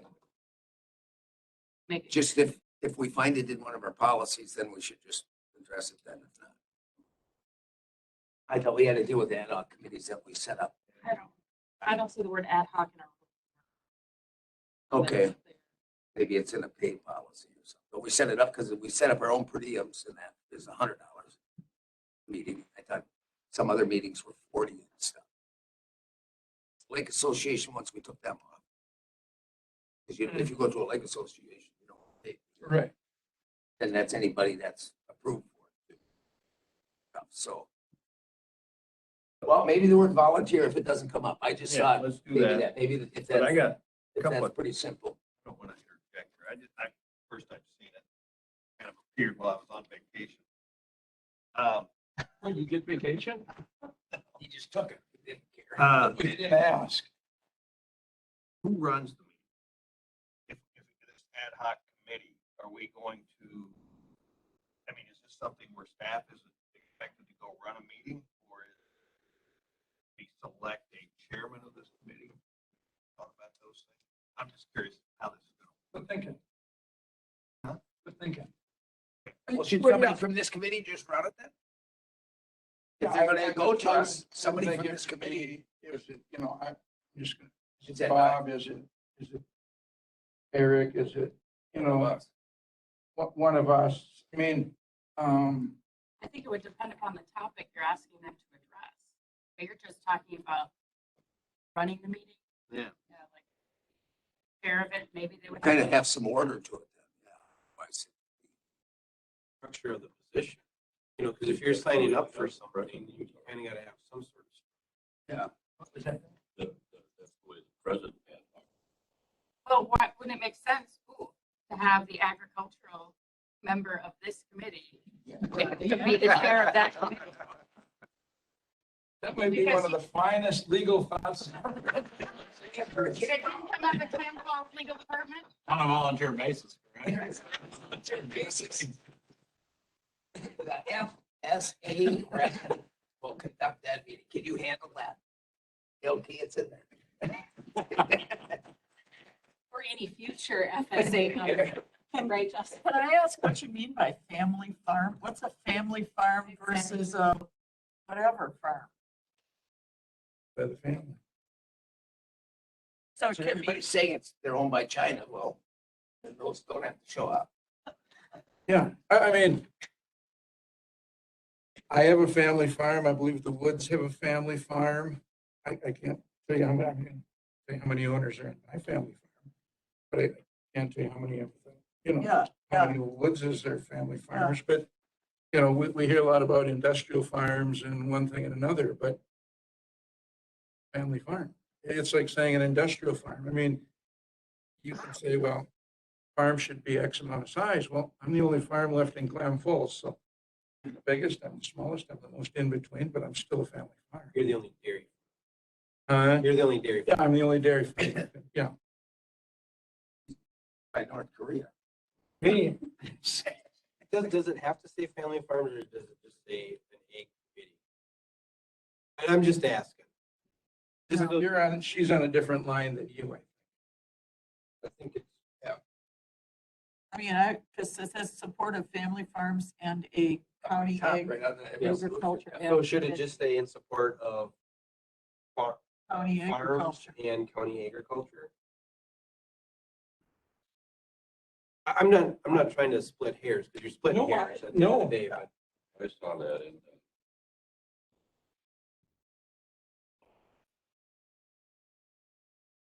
Need that. yeah. Unless you added a whereas clause, Supervisor Olson, in the top that maybe says family farms come in all sizes, so they're big and small. I don't know. That way it just would tie it in. It doesn't kind of encompasses them all, unless you're not a family farm. Yeah, unless they're, yeah, and, you know, if they're corporate owned, if they're owned by. But almost all family farms could be LLCs or, Yeah, so But then. it's a family Oh, farm. and most, and lots are. I mean, my cousins and neighbors were an LLC forever and a day. They're now 60 cows. It doesn't make them a non-family farm. You know, and that was my point by calling it the family farms, because just because you're an LLC doesn't mean, You're not a family. you know, most of them LLCs milk 50, 60, 70 cows. what if they milk 500? That's still, and it's their, and it's it's run by the family. That's what he's covered on number one, 3 large egg if you're over. Yeah. But as far as But you're like, you saying, know, as Rick's far as some of them, all support of the family farm or the ad hoc committee type of things. I think it works. FACA running and they don't get paid. As I understand it, it's gonna be a committee that's dormant until an issue comes up. Discuss it, and then, so then kind of the chain of command would be, all right, so is there direction coming from this committee? From the county board, so it'd come that way, and then it would go back that same way? But they would report to us the way it says. So the county board, if we have an issue and they don't think it can be handled by land, water, or whatever, or us, we get that committee together and say, okay, go study this. So, Chairman O'Connell? Yes. Let's look at line 34. Provides that directive to address, the question. Yep. Basically, this committee will be convened per a resolution by either a governing committee or full county board to address a certain agricultural related issue. So it could be the health department, say, if there's a bad or deal or something, they don't think it's right, because health is in this too a bit. So health could say, okay, we have this in an ag issue. So they could by resolution bring it up too. But I think we have them reporting to us, don't we, in here? Or just to the full board. Right, line 32. Yeah, Only by, but that would get it started. only by resolution of the county board. So Yeah. it says here, will they? But the health department could come up because they have different things too. Well, Well, anybody you there- have to go to the board and say, we think you should. Have like, Yeah, let's a discuss, committee, yeah, a committee or a supervisor would have to bring it to the county board and say, by resolution to get it started. Yep. But there again, that is meant that way so that they don't just say, here's a topic and we want to go meet on it. Yeah. Or they You pick know, one out. Yeah, so they pick one out and they say, oh, here's, what the county board has never talked about. Sure. The goal is to make sure that they're not meeting on everything. That it, that it is a specific and They could be dormant for 2 years, then all of a sudden they could be they active. could meet 3 times a month after that. So you meet once a week. Yeah. Duration, we need to set in this resolution duration. 3-year deal, is it a 1-year deal? Right. Something, At who's least going to be willing to accept it if they don't know? They might never be called upon, or they might be called upon quite a bit, depending upon circumstances. So I would think a term limit or a duration. almost like a BOA. Yeah, Call yeah. up, they're called up when they're needed. Yeah. And that, maybe do 2-year terms or something like that. So maybe, Almost like a BOA. maybe don't you use would them wait until- to appoint the first committee, or the membership. You create the committee, but the appointment wouldn't happen until you have your first. I don't. Yep. I can see That that would- yeah. because there again, it could be 2 years. I mean, it could be 2 months and it could be 2 years before Yeah. there's an issue, but okay, why get Doug to be on a committee for 2 years, let's say, They never meet. and and never Yeah. meet? Yeah. But if it's laid out that here's who's going to be on it, and now we have an issue, and the board says yes, now you can go get them, and now they can be a 2-year term. Yeah. And yeah, they've at least you're meeting rather than like you say, Yeah. not having. Yeah, it's like I said, it's almost like a BOA. They don't, until they're needed. They don't come, because the BOA isn't every week, and it's just when needed. The alternative. I asked that because kind of what we did with the lime quarry, we didn't have this committee, right? So what we did was we called up people who are involved with the lime quarry and had them come in and give me feedback. So you're creating a committee here. You're going to select people. And what if it's a lime quarry type issue and none of these folks use the lime quarry? Does that matter? If it's an ag issue. Well, if it's an ag issue and you're picking 6 people from that list, somebody's going to be using it. And I just use that as an example. And that's, maybe That's what preferred, could but happen, yeah. Well, I think we should just put the, 2-year, but till needed. That would be the start of it. That would put Yeah. an FSA to run the meeting, run the people and stuff, so we should maybe add something like that. You should do that on a yearly basis because technically it's for every year. Like we have a 3-year term. I think I'm in my second year. In your second, Second term.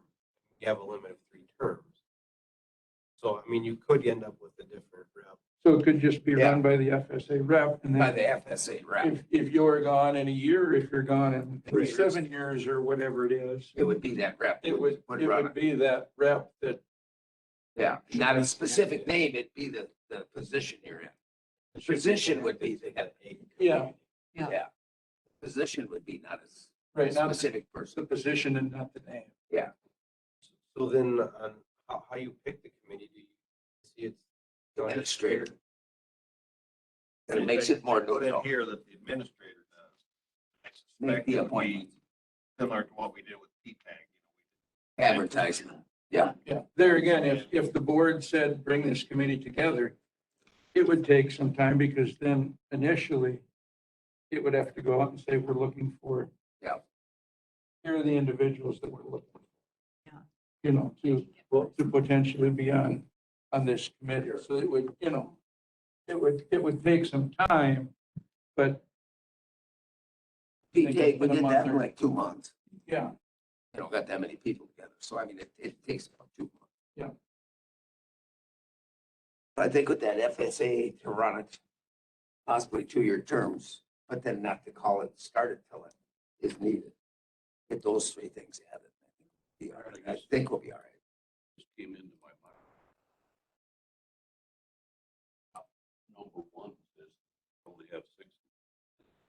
No, that's, no, 6 no, per there's 6 CAFOs. there's, But if you look at the animal units, over 500 animal units or 500 acres of crop, that's that- actually a pretty good chunk of. 200. I don't know what the number is. If you had 250 cows, maybe.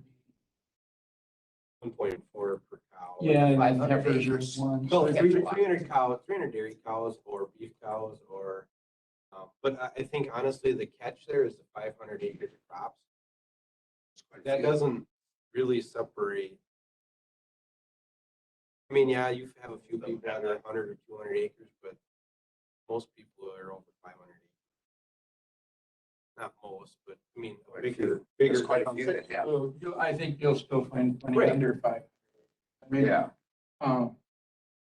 There again, the goal was to be as inclusive as I could be, and there is going to be a lot over 500 acres, but there's also a lot under 500 acres. And you want it to be a broad committee. We get the Carlson, some of them. Most of your cash croppers. Yeah. Oh, yeah, At least run 500. yeah. Oh, So yeah, I think we can, yeah. Can be worked out. I just. yeah. But yeah, but it's not the CAFO, but the CAFO's fit in that top. Probably vetted it. That's, I think you did, and it's half of it. I'll go back and read it. Yeah, Yeah, because that's That's half. halfway to. that's halfway to. Okay. All right. Chairman O'Connell, Yes. one other just minor edit, line 8. Polk County previously had it should rather be an ad hoc committee. It was a standing committee. It was the LLC, the old land information. Yeah. Correct. It was LCC. We just take out add-on. And had on, it had a committee. That was it.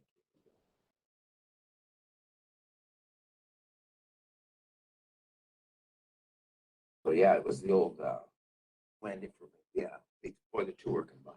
Okay.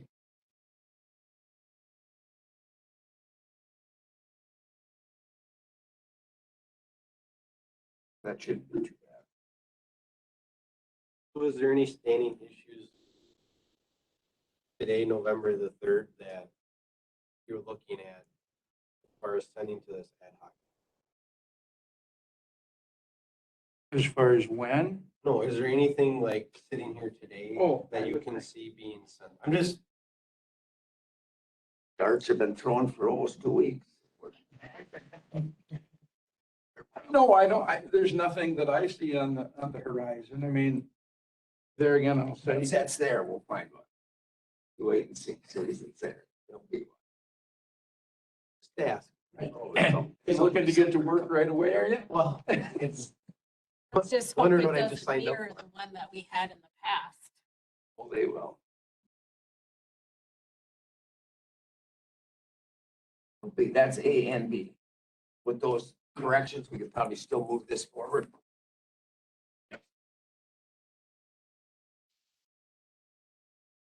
Just, I know it's pretty fine print.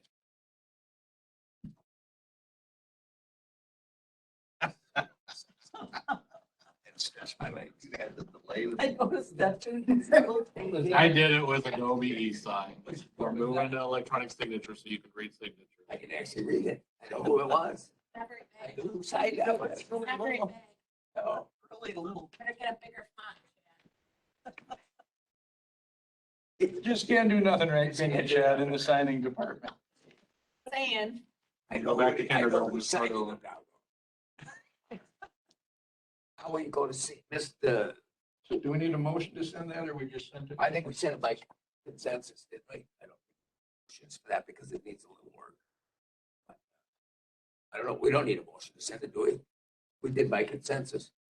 I don't think, I mean, I think by consensus, it's on the board agenda. Yeah, so We'll just update this. just update it. You- No, I don't think, Consensus or I don't think we need one. I mean, there's no battles. I see, yeah. So. Yeah.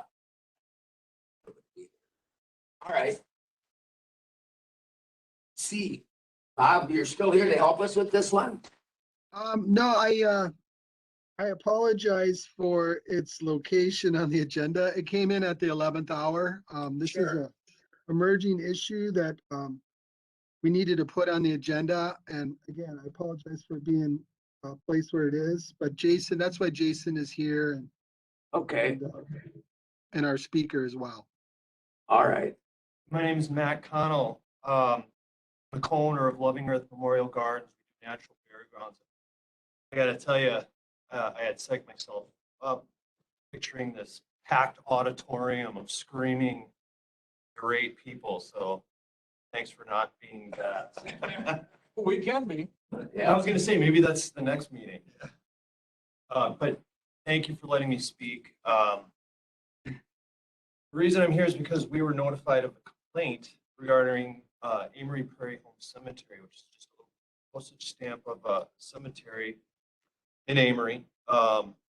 We've been maintaining and beautifying it since about March of this year. But I understand the county is claiming that the cemetery is actually county property. However, our own research, title searches did not, our opinion, show that to be the case. I want to say right away how I want to clear up any misconceptions as to how or why we're there. I can understand how it might look, so hoping I can up. Do that by giving you guys a little bit of background about how we did get there, and a little bit about myself. Not to give you guys a long sob story here, but as a younger man, I had a bad drug and alcohol problem, and it was a mess, not good. But I ended up crawling out of that into the most boring job in corporate America that exists. And that's saying a lot. It was better off. I was better off than where I was, but it wasn't where I was meant to be. So, I was still kind of damaged. I was not really healing. I needed to get out. I needed a way to repair myself, ask the universe for forgiveness and for all the damage that I had done over the years. Anyways, cut to the chase. One day, quite randomly, I fell down a YouTube rabbit hole, researching alternative methods for handling human remains.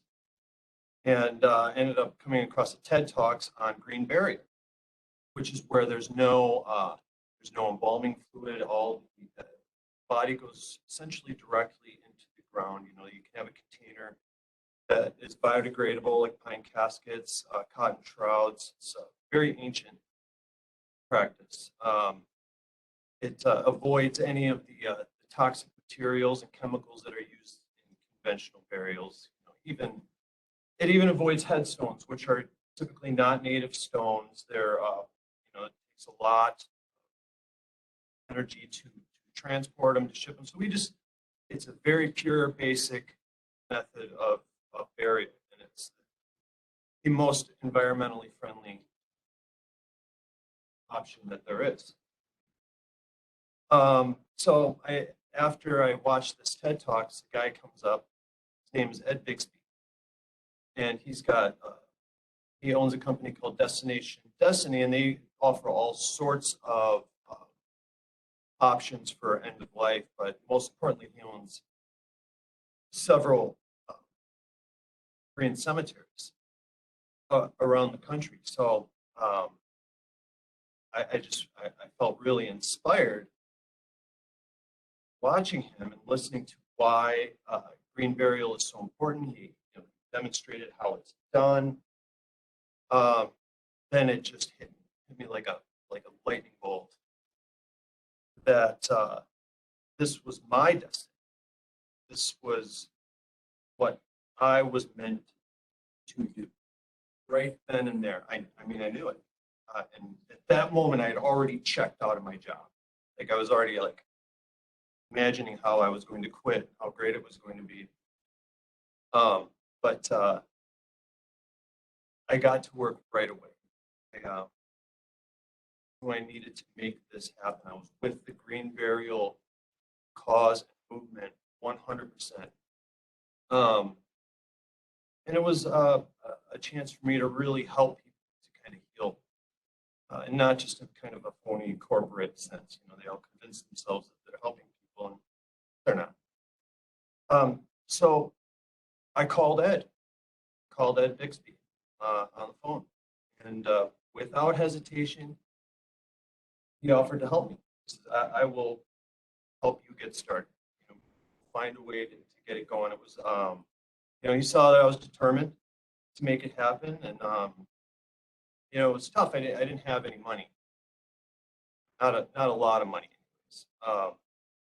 So I was kind of wondering how I was gonna do this, but Ed saw that I was determined to make this happen, and after months of piecing things together, he offered his hand to me, saying, you know, hey, we can be partners in this. I see that you're motivated. I see that you're determined. I think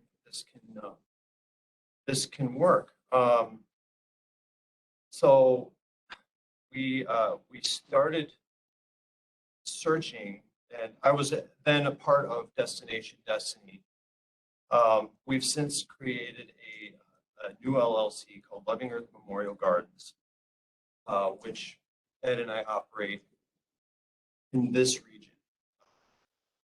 So one of the options that we had with limited funds was to search for abandoned or neglected cemeteries where, you know, we could get started under what's called a hybrid model, where you do green burials in these old cemeteries. But you can't exactly say that they're completely organic or green, because you can't prove whether or not the people that are currently interred there were embalmed without exhuming them, which no one wants to do. So it's a hybrid designation. We had hoped that we could then, you know, once we got started with the cemetery, we could then expand outward. So I started my search for the perfect place. And my in-laws have a little place on Loveless Lake. And so, you know, I'm here a lot. I'm here in the area quite often. And I actually live in the Twin Cities. So happened to come across a place called Home Cemetery, old Polk County Poor Farm. There's a pauper cemetery back behind it. And that's where people who found themselves living at the poor farm back in the day, they passed on, they were buried in the cemetery out back. Well, we started to research, we saw, okay, Polk County Poor Farm, or Polk County Cemetery, we assumed that it was county property. But just to satisfy our curiosity, went and did some homework. Title searches. I went to the Historical Society a bunch, online, all of that. And couldn't find any information on it. Not just whether or not it was county owned.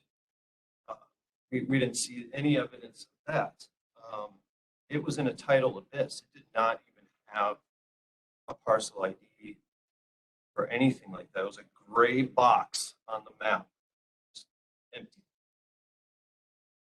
So I started asking around, asking the neighbors, what do you know about this place? And, nobody seemed to know much. There was a neighbor kid who, he was a grown man at this point, but when he was about 12 years old, he said he felt bad for it. And so he started mowing it and just continued on out of the kindness of his heart until he moved recently. But other than that, there was no stated owner, and it seemed to be unclaimed, despite its name. So we saw an opportunity to, small as this place was, this was a great opportunity for us to get started and to actually start offering natural burials to people in the area, with the hopes of expanding. There's a farm across the road, Wegang Brothers. They own the adjacent parcel, and so we had talked to them about possibly purchasing this parcel and expanding the cemetery, because what cemetery law is weird. If you purchase a parcel that touches the cemetery, you can annex that land onto the cemetery without having to pull any extra permits or anything like that. Jason helped me out with understanding what Ag 10 laws mean. So we maybe didn't necessarily have to do that, but we still wanted to expand. It was such a perfect little spot, really beautiful. There's another parcel directly opposite Wegang parcel that is for sale. We just put in an offer on that 5.5 acre lot the other day. So we had gone through the work of creating a cemetery association, to make it official and to kind of resurrect this place, so to speak, I guess, to bring it back. And we saw an opportunity for pollinator habitat restoration, which is a major issue, especially in the Midwest, where wildflowers are being wiped out, essentially. And in turn, monarchs, bees, they're suffering and disappearing. I mean, the numbers are staggering. So we begun talking with a company called Looping Gardens, Amory, about packing this place full of wildflowers and just making this a wildflower paradise. So we've been doing that. Our plans are to do that even more, a pillowcase of native wildflower seeds, just pack it full. We've put in walking paths around the cemetery, one going right up the middle, 2 more going around the side, so that we can allow the interior of the cemetery to reestablish those wildflowers. We know where the 33 people in the cemetery are buried. There's 2 spots. One's up on the upper right side, one's on the upper left side. We know essentially where everybody is buried. However, legend has it that the cemetery was actually once next to the house, the old poor farm, and was moved to the current spot. So we're thinking it could be sort of a mass grave type situation rather than individual graves, but we do know where these people are buried. We put in a split rail fence, cleared out a lot of buckthorn and continued to do so all year. It's a fun job, unending. We've had tons of support from the neighbors, specifically the Wegangs who I mentioned earlier. They've given us hours and hours of their time and have been really very supportive. There's a woman down the road in the temple. She walks past with her dog a lot. I'm down there a lot, at least once or twice a week. And she told me that she felt uplifted when she walked past it, seeing what was happening and seeing how beautiful it was becoming, and that just supercharged me. That just really, it made me feel good, and it energized me to keep moving forward, which is why we were a little bit surprised to get a call from the county. Our hope is not only to provide a valuable service to everybody in Western Wisconsin, but to be a friend and partner with Polk County. We want nothing but to work together and to expand and to make this a big part of how we live here. We even had discussed working out an arrangement with the county to offer plots to the homeless to kind of continue the tradition of the poor farm there. To just do everything we can just to do good and to do right by the people that are buried there and to do right by people that live here now. Our focus is on the environment. To get people to steer away from the toxic practices of modern burial and to make a difference, make that last choice, that last decision of life to be an impactful one, a big difference. We want to show people what's possible. We take these spaces and just beautify them and create these, help repair these ecosystems instead of damaging them or destroying them.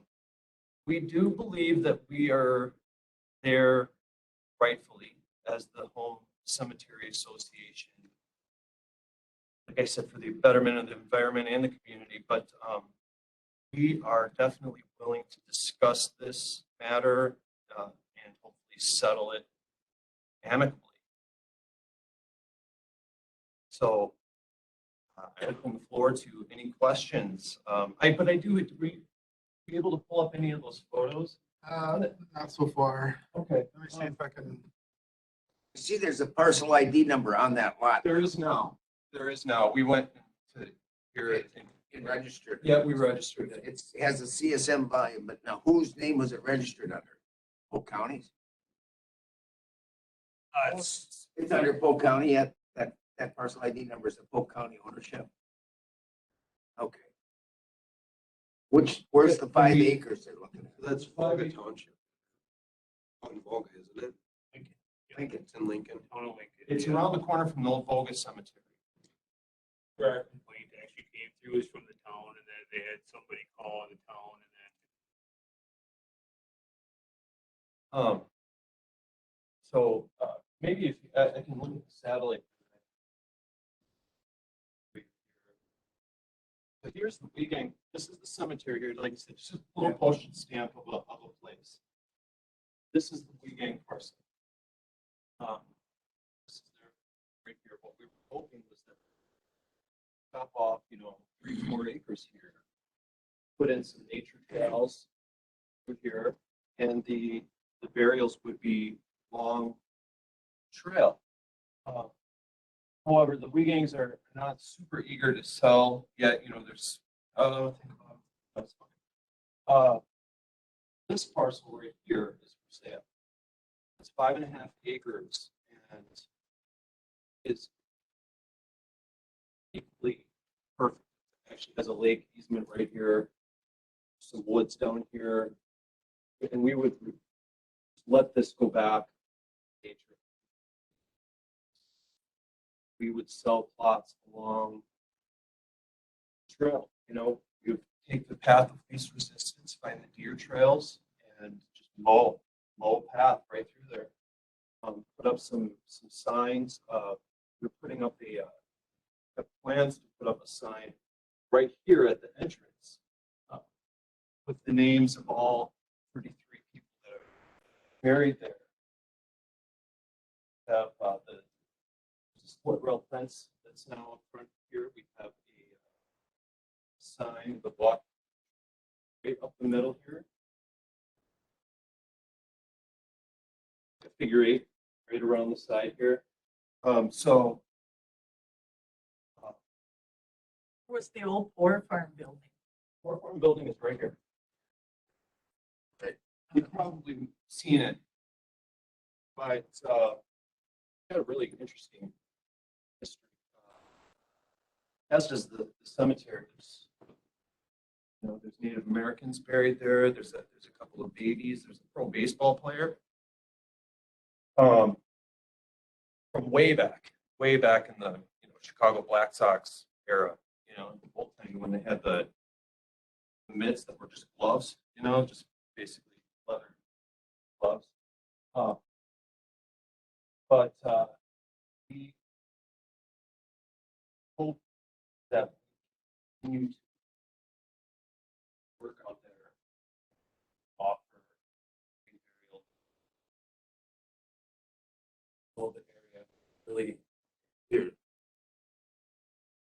We have to find out if we can even sell it or anything, or is it how we got it? We ended up with it through a poor farm situation.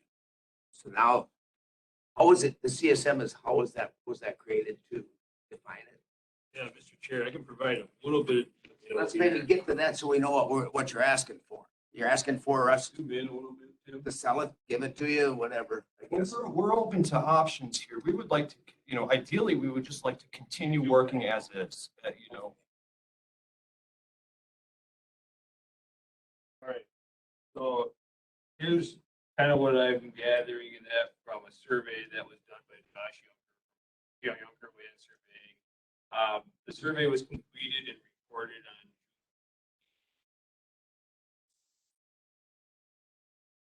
number 7459. Just basic on surveying and that, but this land here was government lot too.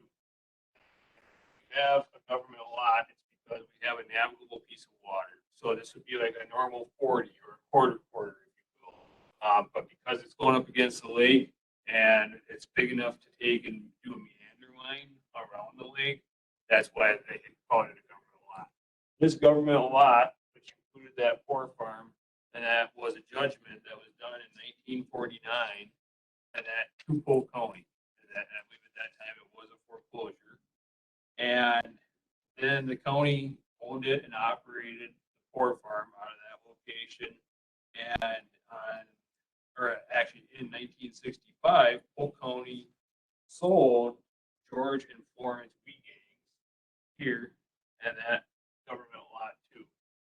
Okay, excluding that parcel now fenced as a cemetery.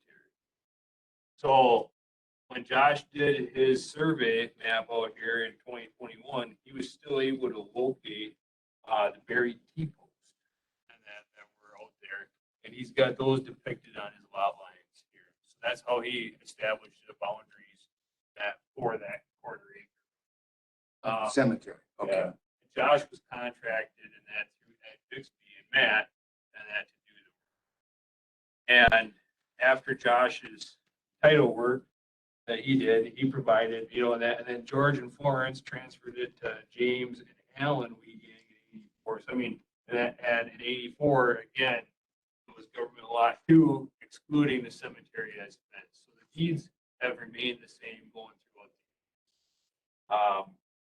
But he basically says that we've titled the cemetery resides with Polk County as they were the last party to own government lot 2 in its entirety, as described in the judgment recorded in 1949 as volume 170.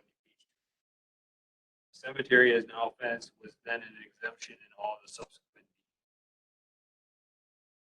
Basically, we did, so it is a tax deed parcel from 1949. Was it a tax foreclosure or was it? The foreclosure was it a tax foreclosure or a bank? Well, would have had it been a tax, otherwise the county would have got it. Otherwise, a bank or somebody would have got it. Well, one of the problems is that a cemetery cannot be foreclosed on. So that's why, in our opinion, why this ended up unclaimed, not because the county owned it, but because it was unforeclosable.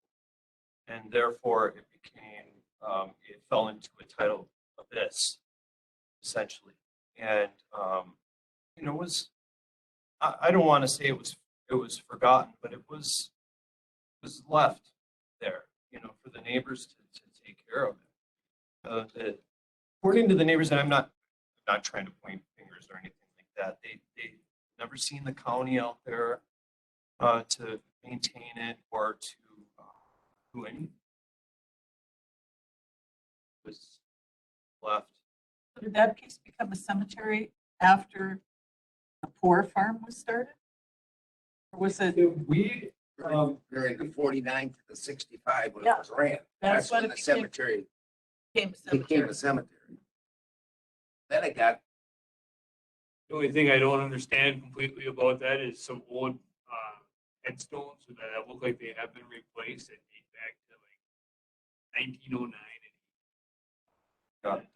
would have been there ahead, so there's it had to be there ahead of time then. There, we believe that the first burial in that area was about 1872. And this is all just hearsay, from researching at the Historical Society. Historical Society. The Polk County in Balsam Lake. Okay. Who did the research for you? Leslie. Okay. And one other woman, name escaping me right now, but I was down there too, and it was a lot of fun, But it's hard to find a lot of clear information. It's possible that somebody was buried there once upon a time, and they just started using that spot as kind of the cemetery. So prior to Polk County taking over the poor farm, was that already ran as a poor farm by somebody? What it sounds like in that. So this is in the judgment. It is further adjudged that the defendants, A.A. Heald, also known as Elvin Heald, and his wife, and the superintendents of the poor of the county of Polk in the state of Wisconsin, and all the unknown wives, widows, heirs, vices, representatives, administrators, grantees, successors of all defendants. So, and above this says the above entitled action being an action to quiet title to real estate having come on for a hearing on this 23rd day. And then he appeared. So in other words, people weren't there. So I'm wondering if they didn't die, you know, and they were operating a poor farm, being that it says all the wives and stuff. And that's why I took the judgment, you know, to clear up the quiet title, is because there was nobody to sign the deed.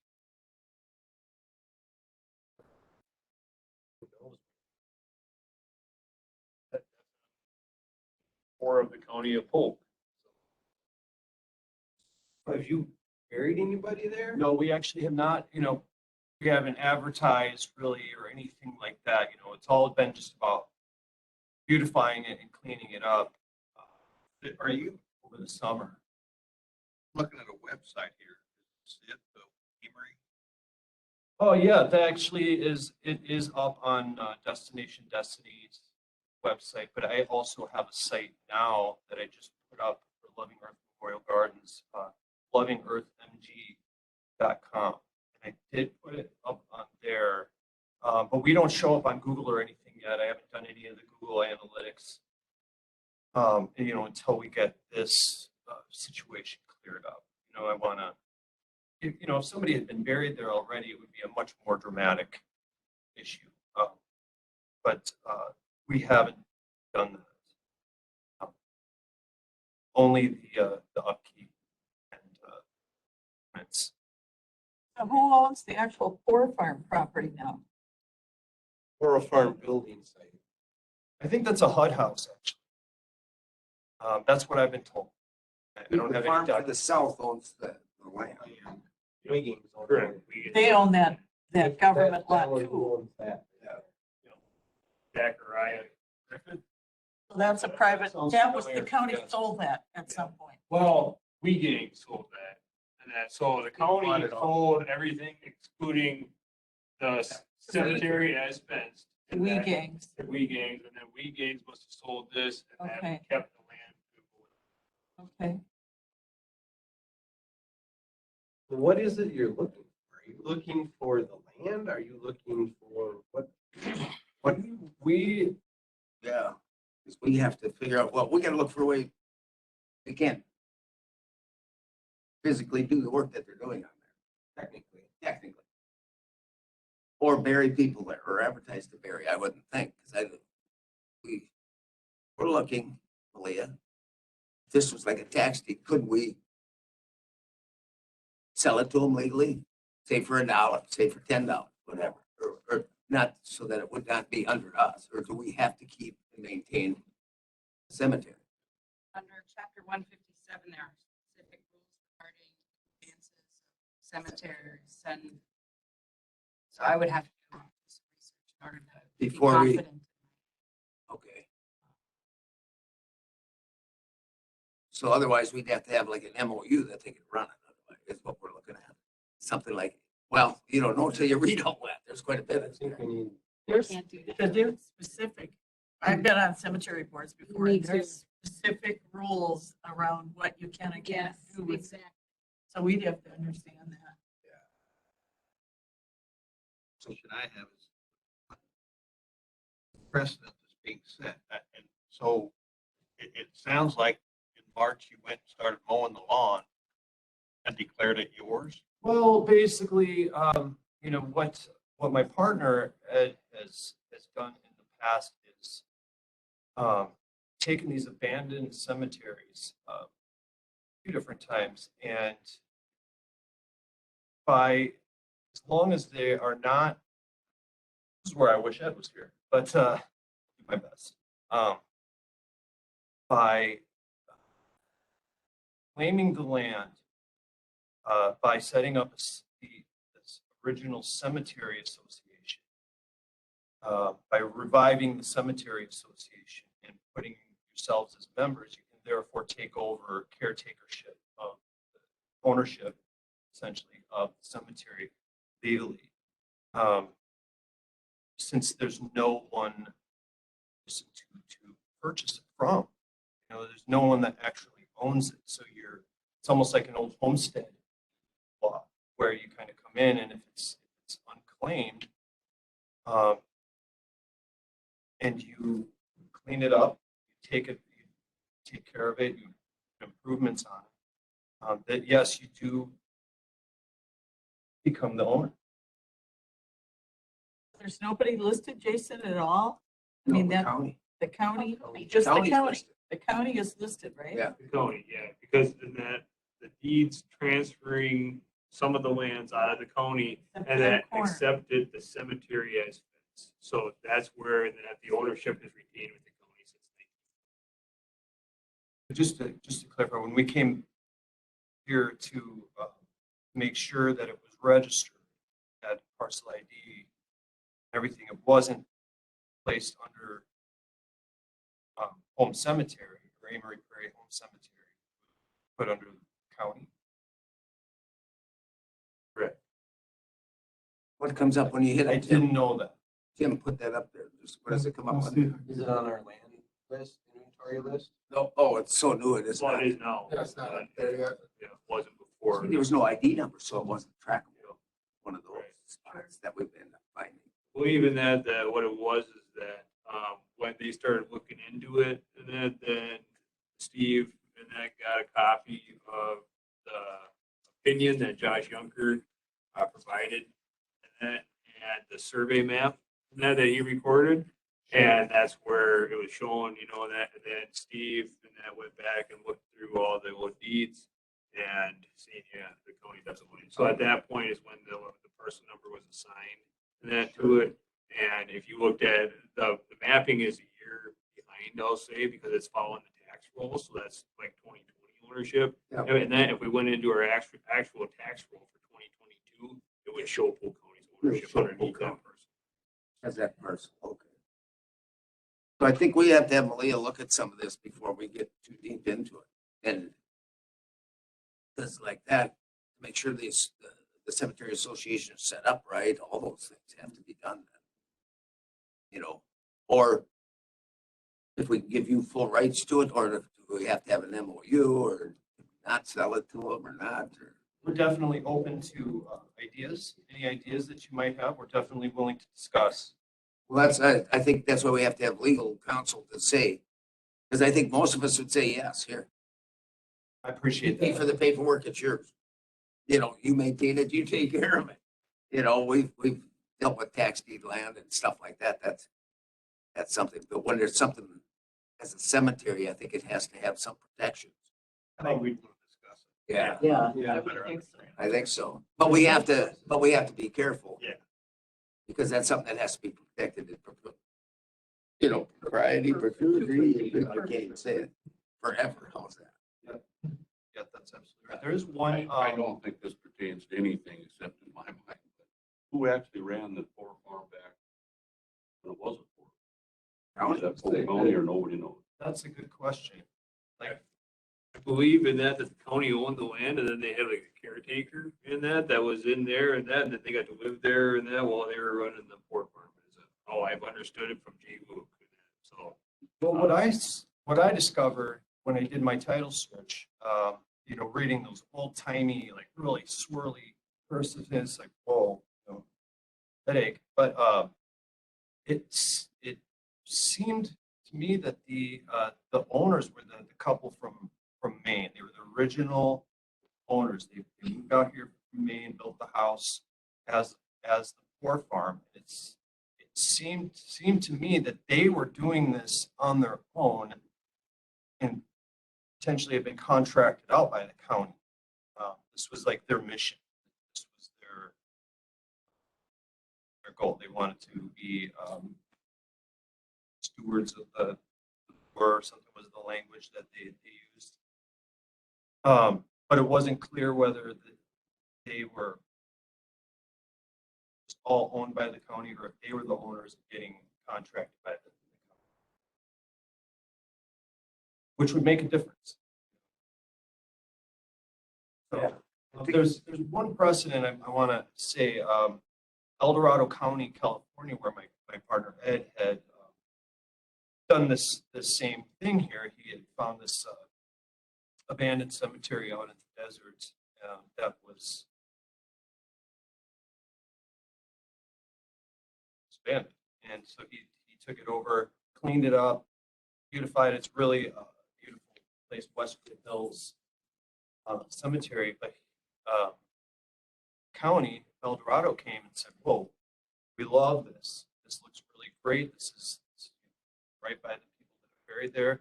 We've got 17 other cemeteries that we don't have the resources to take care of. Let's work together on this. So what they did was granted him an easement on those properties. So essentially, he's paying a lease, rent on this land to operate as a fully legal cemetery. So they've got a good teamwork thing going on there, which is what I'm hoping that we can.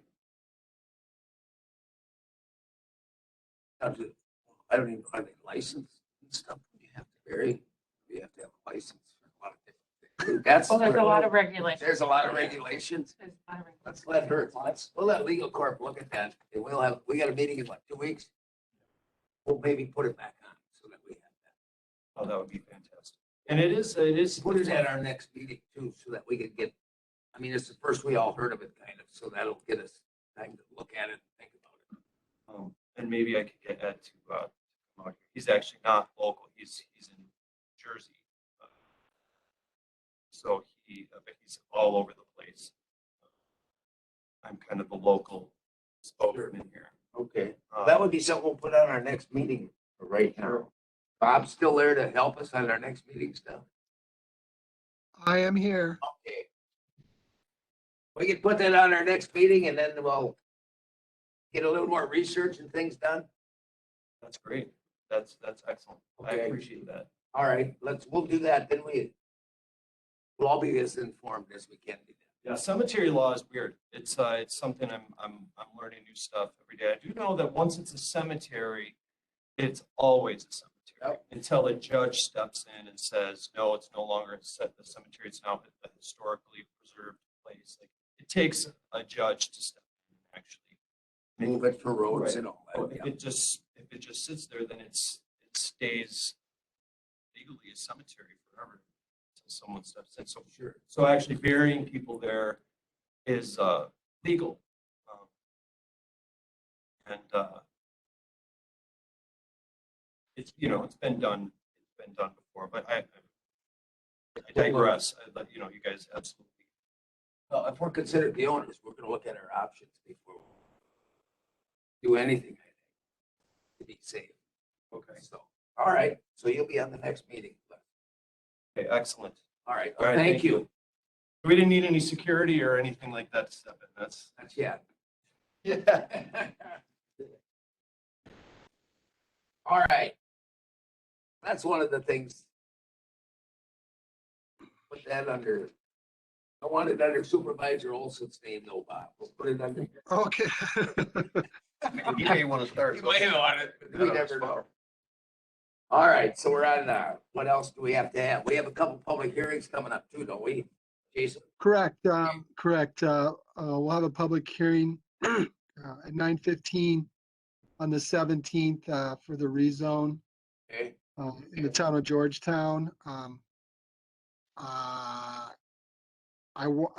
guessing we'll review the condo and survey exemption amendments. That's right, yeah. He had a few. Yeah. Correct. I'll come back with that language and that I'll work on with Malia to include other corporations and Sure. LLCs and trusts and stuff like that. So, and then I'll have the final of everything basically, and we can set the public hearing date and that for December or January, Sure. whatever you guys Okay, want. for those. All right, sounds good.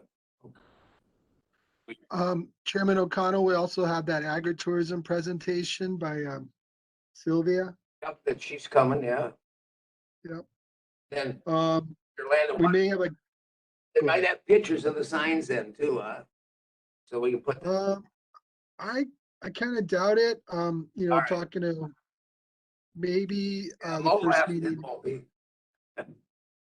That would be something we could go, maybe the full board would be good to see. Sure. So anything. So yeah, well, Land and water. I don't think so. Looking at the work plan. Okay. But I know we'll have perhaps a cattail update about the master plan. We'll continue to keep you guys informed on the comprehensive trail network plan. Yep. That 11C again will be in its proper location. We'll talk about the cemetery there in the town of Lincoln. We'll have a little more information too. Yes, we'll work on that. And then, of course, keep Mo on our agenda, that's standing item 7A. Yep. So, That should be good. And then if anything comes up, we should be. Just let me know. Because by then, our next meeting, the budget stuff will have been done.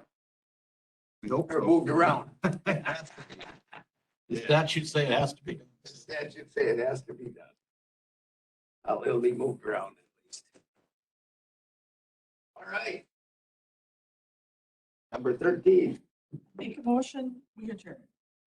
there a second? See you. Second by Doug. What I got. Any discussion? Which there can't be. All those in favor say aye. What our President Collins said. Opposed? None. All right. All right. I gotta fill in. We did make it by noon.